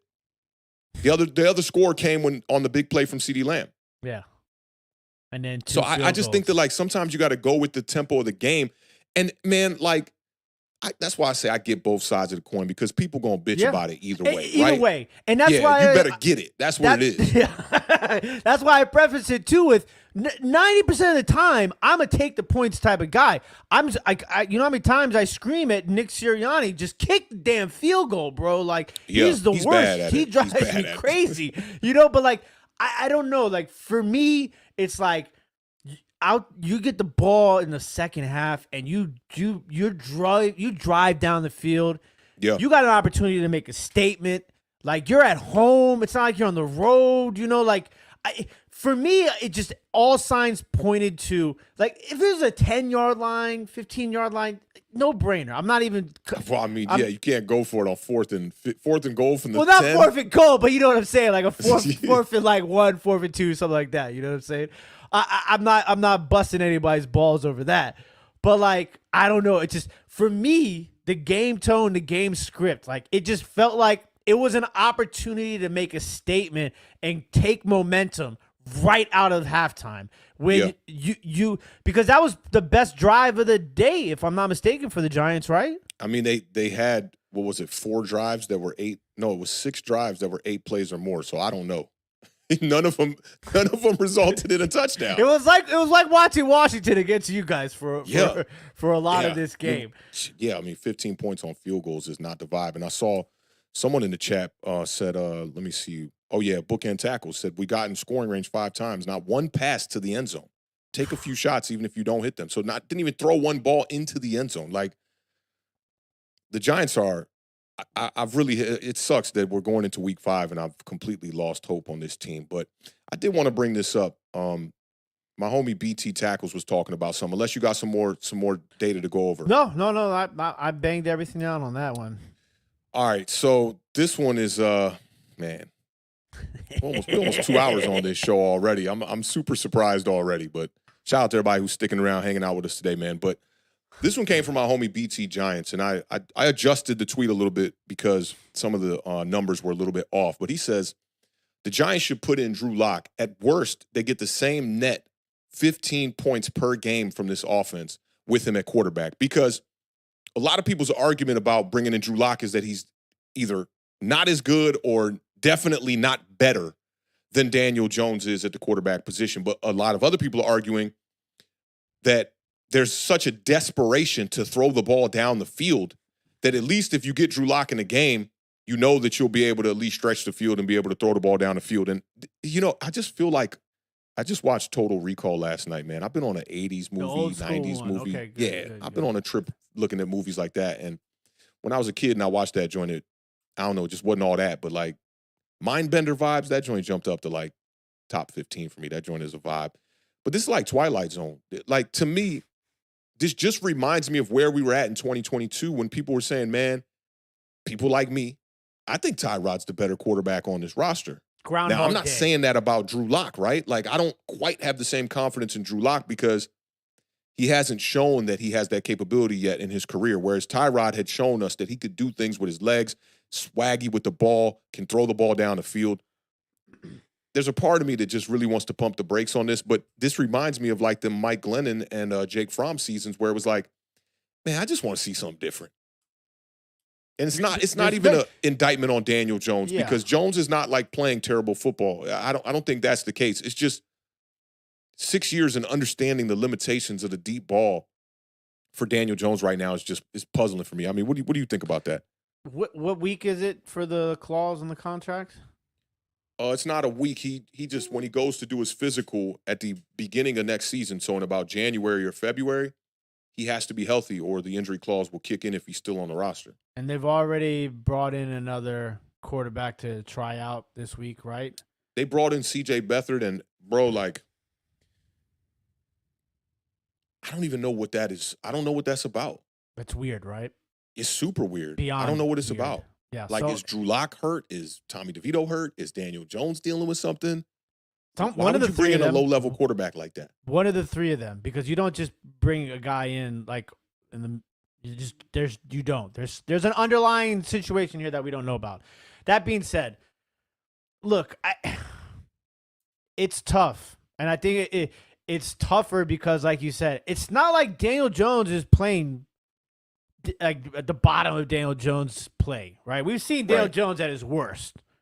Okay, he's not there, but I mean, you're 1-3, right? We've seen. I think, to be perfectly honest with you, we've seen as good as Daniel Jones is going to be this season. Damn. He's not going to perform any better than what he's performed already this season in any game. Put that into perspective, bro. So it's like, if this is as good as he's going to get, my watch just said breathe. If this is as good as he's going to get, and you've only won one game out of it so far, what's the point of continuing on? You have the injury clause in the contract already. You know, like, sometimes, like, I think some of the best things that we talk about the 49ers again already, right? We're going to talk about it again. The best thing the 49ers ever did was they admitted they made a mistake. They were wrong. They messed up. They fumbled the bag. But what did they do?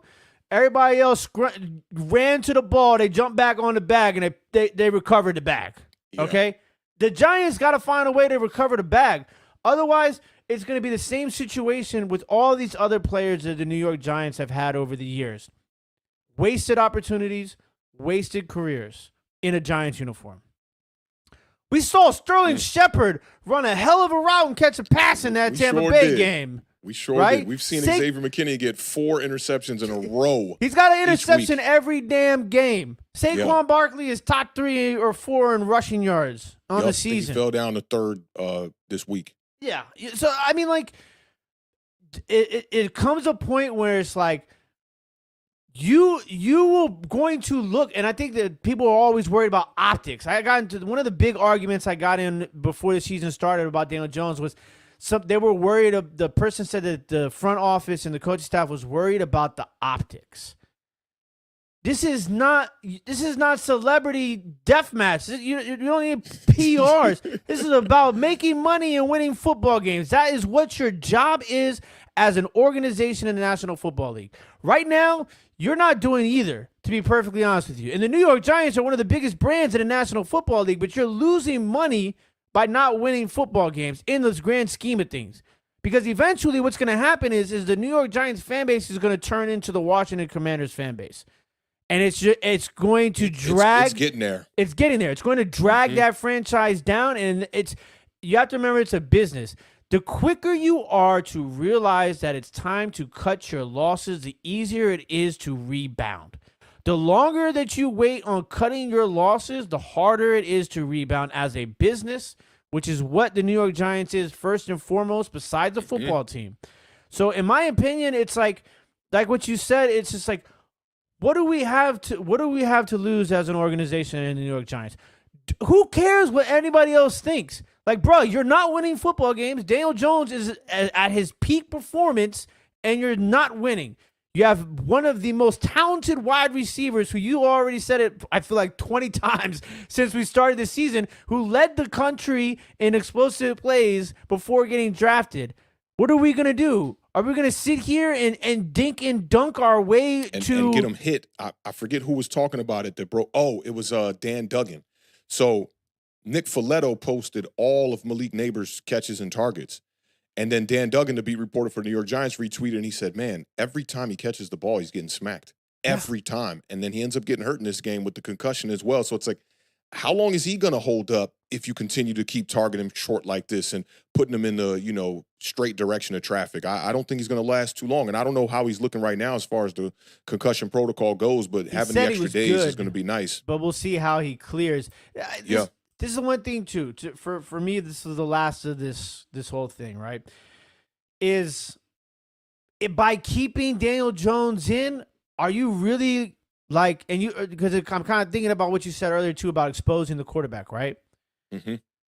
How much exposure before that exposure runs over to your job security as a head coach?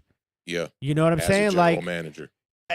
At some point, you got to just sit there and just, and in the room, the owner, just like what you were saying, man, from top to bottom, owner, general manager, and head coach, they got to sit in the room and be like, look, ain't none of this working. All that stuff that we saw and heard Joe Shane say in the Hard Knocks, all that stuff is coming back to bite him in the ass right now. We're not paying somebody $40 million to hand the ball off to. All of that is looking worse as every week goes by. It's getting worse. So my whole thing is always if you want to look at it from a PR perspective, if you're worried about optics, get out in front. Admit that you made the mistake. We're going to try and correct it moving forward. We're going to see what we have in Drew Lock. And we're going to save our ass in case Daniel Jones gets hurt. And next year in the draft, we're going to be drafting a quarterback. It's really a conversation that should have been had at the beginning of the season. Absolutely. Because, I came into this year, and I've said it on multiple streams, these first couple of weeks, like, there's really nothing that Daniel Jones can do this year that would make me go, yeah, bring him back next year. I got a couple of homies that are a little bit more savvy, with the salary cap and whatnot. And they're telling me that if you do bring Daniel Jones back next year, it won't be underneath the circumstances of the first contract. They're going to have to extend him and rewrite the contract. And I'm just like, as fans, like, what have we done to deserve this? Like, to be able to go into this year, 7 years of the same quarterback, literally since we've been on YouTube.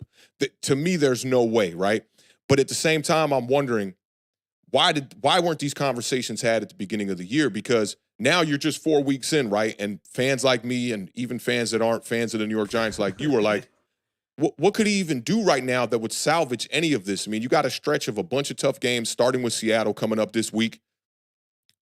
They're making a lot of mistakes, man. And, you know, I'm just a fan, man. I don't like to try to sit up here on some high horse like we know better, but it damn sure feels like we know better when it comes to Daniel Jones. And I almost wish that the backup quarterback on the roster was a little bit more of a viable option than a Drew Lock, so that this would be a easier even transition, more of a no-brainer easier situation. sell. Easier sell. agree. I mean, you saw the Carolina Panthers do it earlier this year. Like, the optics looked crazy when they're like, we're benching our second-year quarterback, right? He's only played in however many games, 17, 18 games. Number one pick.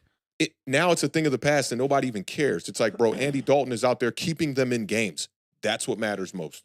Yeah, and it's just Daniel Jones could go out here and win. The New York Giants could win the Super Bowl, and I wouldn't bring Daniel Jones back as my quarterback if I was the New York Giants. Yeah, and I wouldn't hesitate. I've said that maybe winning the Super Bowl is the one thing that it would look a little crazy, but you saw the Ravens do it with Trent Dilfer. I mean, I know he was only there for, I think, 9 regular season games, but they won that Super Bowl and was like, nah, we're not re-signing you one bit. That's not the vibes here. I see a couple of people in the chat. Barely get 3-4 years to put tons of them. You saw it with Justin Fields, a guy who I thought has more talent, way more talent than a guy like Daniel Jones. Yeah, Daniel Jones is in that Kenny Pickett territory, and Steelers were smart enough to move on from him too. Yep. You know, so teams are definitely doing that. Kevin the PRF had a pretty good question here where he says, what happens if Drew Lock comes in and starts throwing 2 picks a game, being more aggressive? Now the staff is forced to go back to Jones. All this midseason equals clean house time. Honestly, like, I think it exposes the Giants faster. If Drew Lock goes out there and he starts throwing 2 picks and you fall to, let's say, like 1-7, 1-6 before the trade deadline at week 8, you know what the fuck you got to do? Unload. Just like what Washington did. You got to do it just like what we did. It hurt. You think every single one of you who's been watching this show, you saw how much it hurt me to see Chase Young and Montez Sweat gone. Yeah. That was tough. That was a tough time for me as a fan, but I understood it, you know. And look, more times than not, you're gonna see situations like that, right? But it's so much better knowing that you traded away a guy like Chase Young and Montez Sweat and got but you got return that was great for both of those guys. And even though they're performing, you use that return to make your franchise relevant again, as opposed to watching Xavier McKinney, watching Saquon Barkley leave and get nothing in return and go out there and ball. That's a completely different feeling. Imagine this roster right now, and I know some fans, it gets underneath their skin when you talk about hindsight stuff like Saquon Barkley and Xavier McKinney. But just imagine the roster right now if you didn't give Daniel Jones the contract, you gave Saquon and Xavier McKinney the contract, you kept around a guy like Julian Love. You talk about being a quarterback away, right? You rebuilt the offensive line. You got one of the better defensive lines. We ain't even talk about this pass rush, but like the Brian Burns thing is looking crazy as hell right now too. But, you know, you wouldn't have had to spend that kind of money. And just drafting better and putting better talent or young talent around this team, around the cornerstone pieces that you already had. Then you could be trying to make a real run. But I think, you know, especially when we're going to look back at this in hindsight, these moves, it reminds me of Dave Gettleman a little bit, like when Dave Gettleman was here, 2018, 2019, I was kind of like, these moves don't look too bad. You know, you got James Bradbury in there by 2020. I was like, that's a pretty good move. Saquon Barkley's a superstar. I'm okay with it. You traded away Odell Beckham. I was like, what the hell are we doing there, right? 2019, I'm like, what are we doing there? And then when you looked back at it after like 4 or 5 years, you were just like, what in the hell were they thinking with all these moves?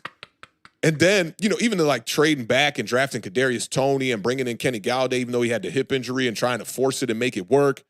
You look back at it and it's god awful. And I think that if Joe Shane doesn't get on this extremely fast, we're going to look back at this in like 3 or 4 years and be like, God damn, that might have been worse than Dave Gettleman. You know what? The more we're breaking this down, this is absolutely not even remotely close to being a crazy question. this is probably the perfect time to start this situation because the time distance between week 5 and week 8. I mean, unless you think Daniel Jones is just going to lose out, but then you run the risk of him getting hurt. That's the one downfall. But like, absolutely 1,000%. Just bench Daniel Jones now. Put in Drew Lock. Get to week 8. Clean house. Get to draft capital. Admit your mistakes. Move forward. A whole new everything next year. Like, I mean, I'm not saying the coach and the GM and everything quite yet.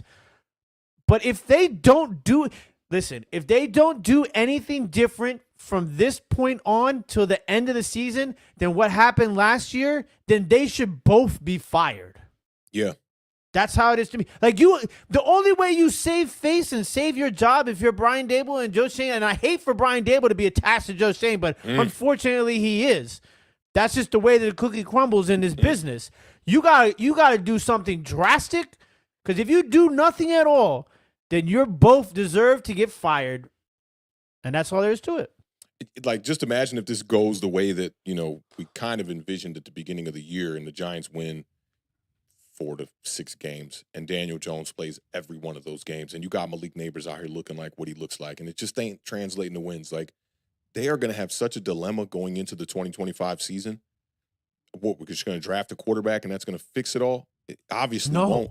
The roster has plenty of holes on it. The secondary is poor right now. The linebacker core needs more depth. D-line needs depth. Offensive line has been rebuilt for Daniel Jones for just a couple of years.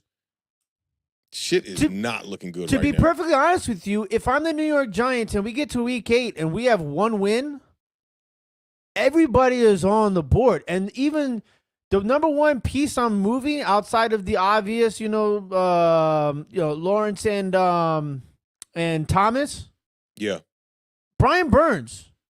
I would try to move Brian Burns. And my homie Mason was talking about you could do it. If they're 1-8, yeah, which you hope that's not the case. But I also wouldn't move Andrew Thomas right now after the deal. And Dexter Lawrence, there's been a lot of mixed opinions on that.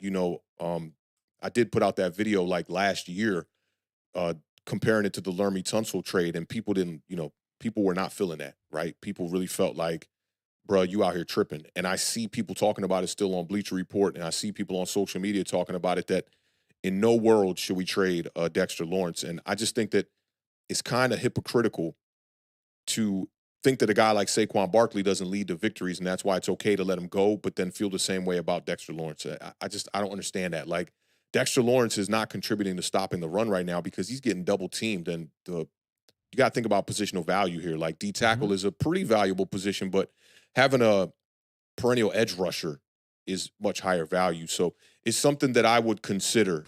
I would consider all the players outside of Malik Neighbors, Andrew Thomas. Yeah, that might be it.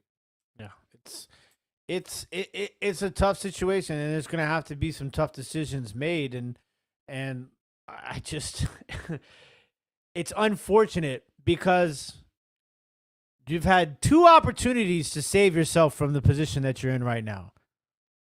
The year of the contract signing, post 2022. Yep, and then this year's draft.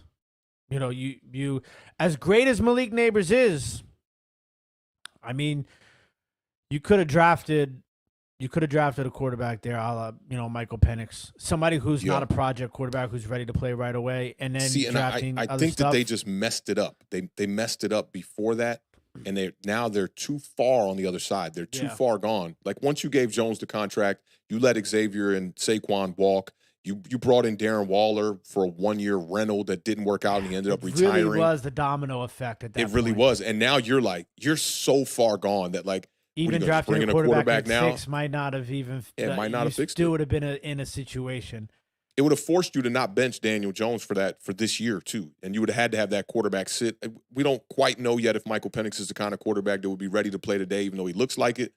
But yeah, it's tough. I see Sarah says, Awthentik, as a Vikings fan, I sincerely apologize for my team tricking you guys to sign Daniel Jones. Yeah, that was didn't trick these tough, 2 Sarah. guys, but a lot of other people. It's so funny how many people were on board with that signing after the hype from the playoffs, ignoring the Philadelphia Eagles game. And I was just like, Minshew's right there. for like $8 million. Baker's right there for $4 million. Jacoby Brissett was out there on the market, came in for y'all, and like in 2 or 3 games, every time was throwing touchdowns. All of those bridge quarterbacks that we talked about, I'm pretty sure are all starting right now in the NFL. Yep, except Marcus Mariota. Yeah, 2 years later. Yep. 2 years later, still starting. It's kind of crazy. OG Naka said they didn't trick me. Right? Yeah, I've learned to just take that and just deal with it. But nonetheless, man, just a tough game. Just a couple little pass rush statistics I want to talk about real quick, and then we'll get y'all up out of here, man. The Giants had 9 total pressures in this game against the Cowboys. Kayvon had most of them. Kayvon had 4 hurries, 5 pressures, a 25% pass rush win rate. Brian Burns, 27 pass rush reps, 0 pressures. Dexter Lawrence had 1 pressure, 1 quarterback hit. That was going up against rookie center Cooper Beebe and a little bit of double team. 0% pass rush win rate for Dexter Lawrence. There were only 3 players on the Giants who did not have a 0% win rate. That was Kayvon, Brian Burns, and Nick McLeod coming out of the secondary. Dak Prescott was 15 of 15 for 144 yards and 2 touchdowns on first and second down. So the third down statistics really did not matter. It did not matter, bro. Dak's lowest ADOT since week 2 of 2023. So a lot of dinking and dacking in this game. But Giants got to get back to the drawing board, man. This one, it's going to be tough to do that. I think that Drew Lock conversation was definitely an interesting one. Shout out to BT Giants for kind of bringing that. A guy who I have come to know is not scared of any scrutiny when it comes to his takes. And some people might think that that's a hot take, but I think the Beard made a lot of good points on that one, man. Like this, it might be the time to just go ahead and do it. I mean, the only other thing I think that supports the other side of the argument is that if Daniel Jones could go out here, maybe somehow beat Seattle, get to the bye and be sitting at maybe a game under or at 500, you do have a couple of easier games on the back half of the schedule with Carolina and a couple of, I won't even say easier, but some winnable games. You got the Colts back there as well. Maybe some games you could possibly win, but that'd be another banking on, being optimistic and banking on some kind of projection that I don't think we're going to see out of Daniel Jones. And it's getting tired, man. It's getting, for me, it's getting frustrating to just be like, it's been 6 years, bro, of just being on Twitter and like talking with these there's Giants fans. There's Giants fans that got knocked the boots, and now their kid's in first grade, and Daniel Jones is still playing quarterback. Yeah. Just think about that. Yeah. Yeah, bro. It's kind of crazy. Yeah. Big shout out to David in the chat for the $1.99 super chat. Says Beard is having an all-timer this stream. Hell yeah. Fire emoji. I know that Sebastian is gonna clip some of that stuff up, and like I said, I'm glad you said it because they're gonna attack the messenger and not the message. You know how that's gonna be. Yeah, it's listen. Sometimes you just gotta have somebody has to tell it to you. I had to have this conversation with myself about my team before, so I'm just trying to help you guys out because I was there. And look where I am now. I'm a happy guy. Top of the division, man. First place. Yeah. It's tough, man. But shout out to everybody for rocking out with us tonight, man. Everybody that was here from the beginning of the stream to the end of the stream, in between and all of that, man. Beard, any last words before we get them up out of here? No, just make sure you guys don't forget to check out Awthentik on Bleacher Report tomorrow. What time? 4 p.m. 4 p.m. You guys can always find those links if you follow us on Twitter at Awthentik, at Tim Walk on Water 2. Other than that, we will be back Thursday night at 7 o'clock p.m. Eastern Standard Time.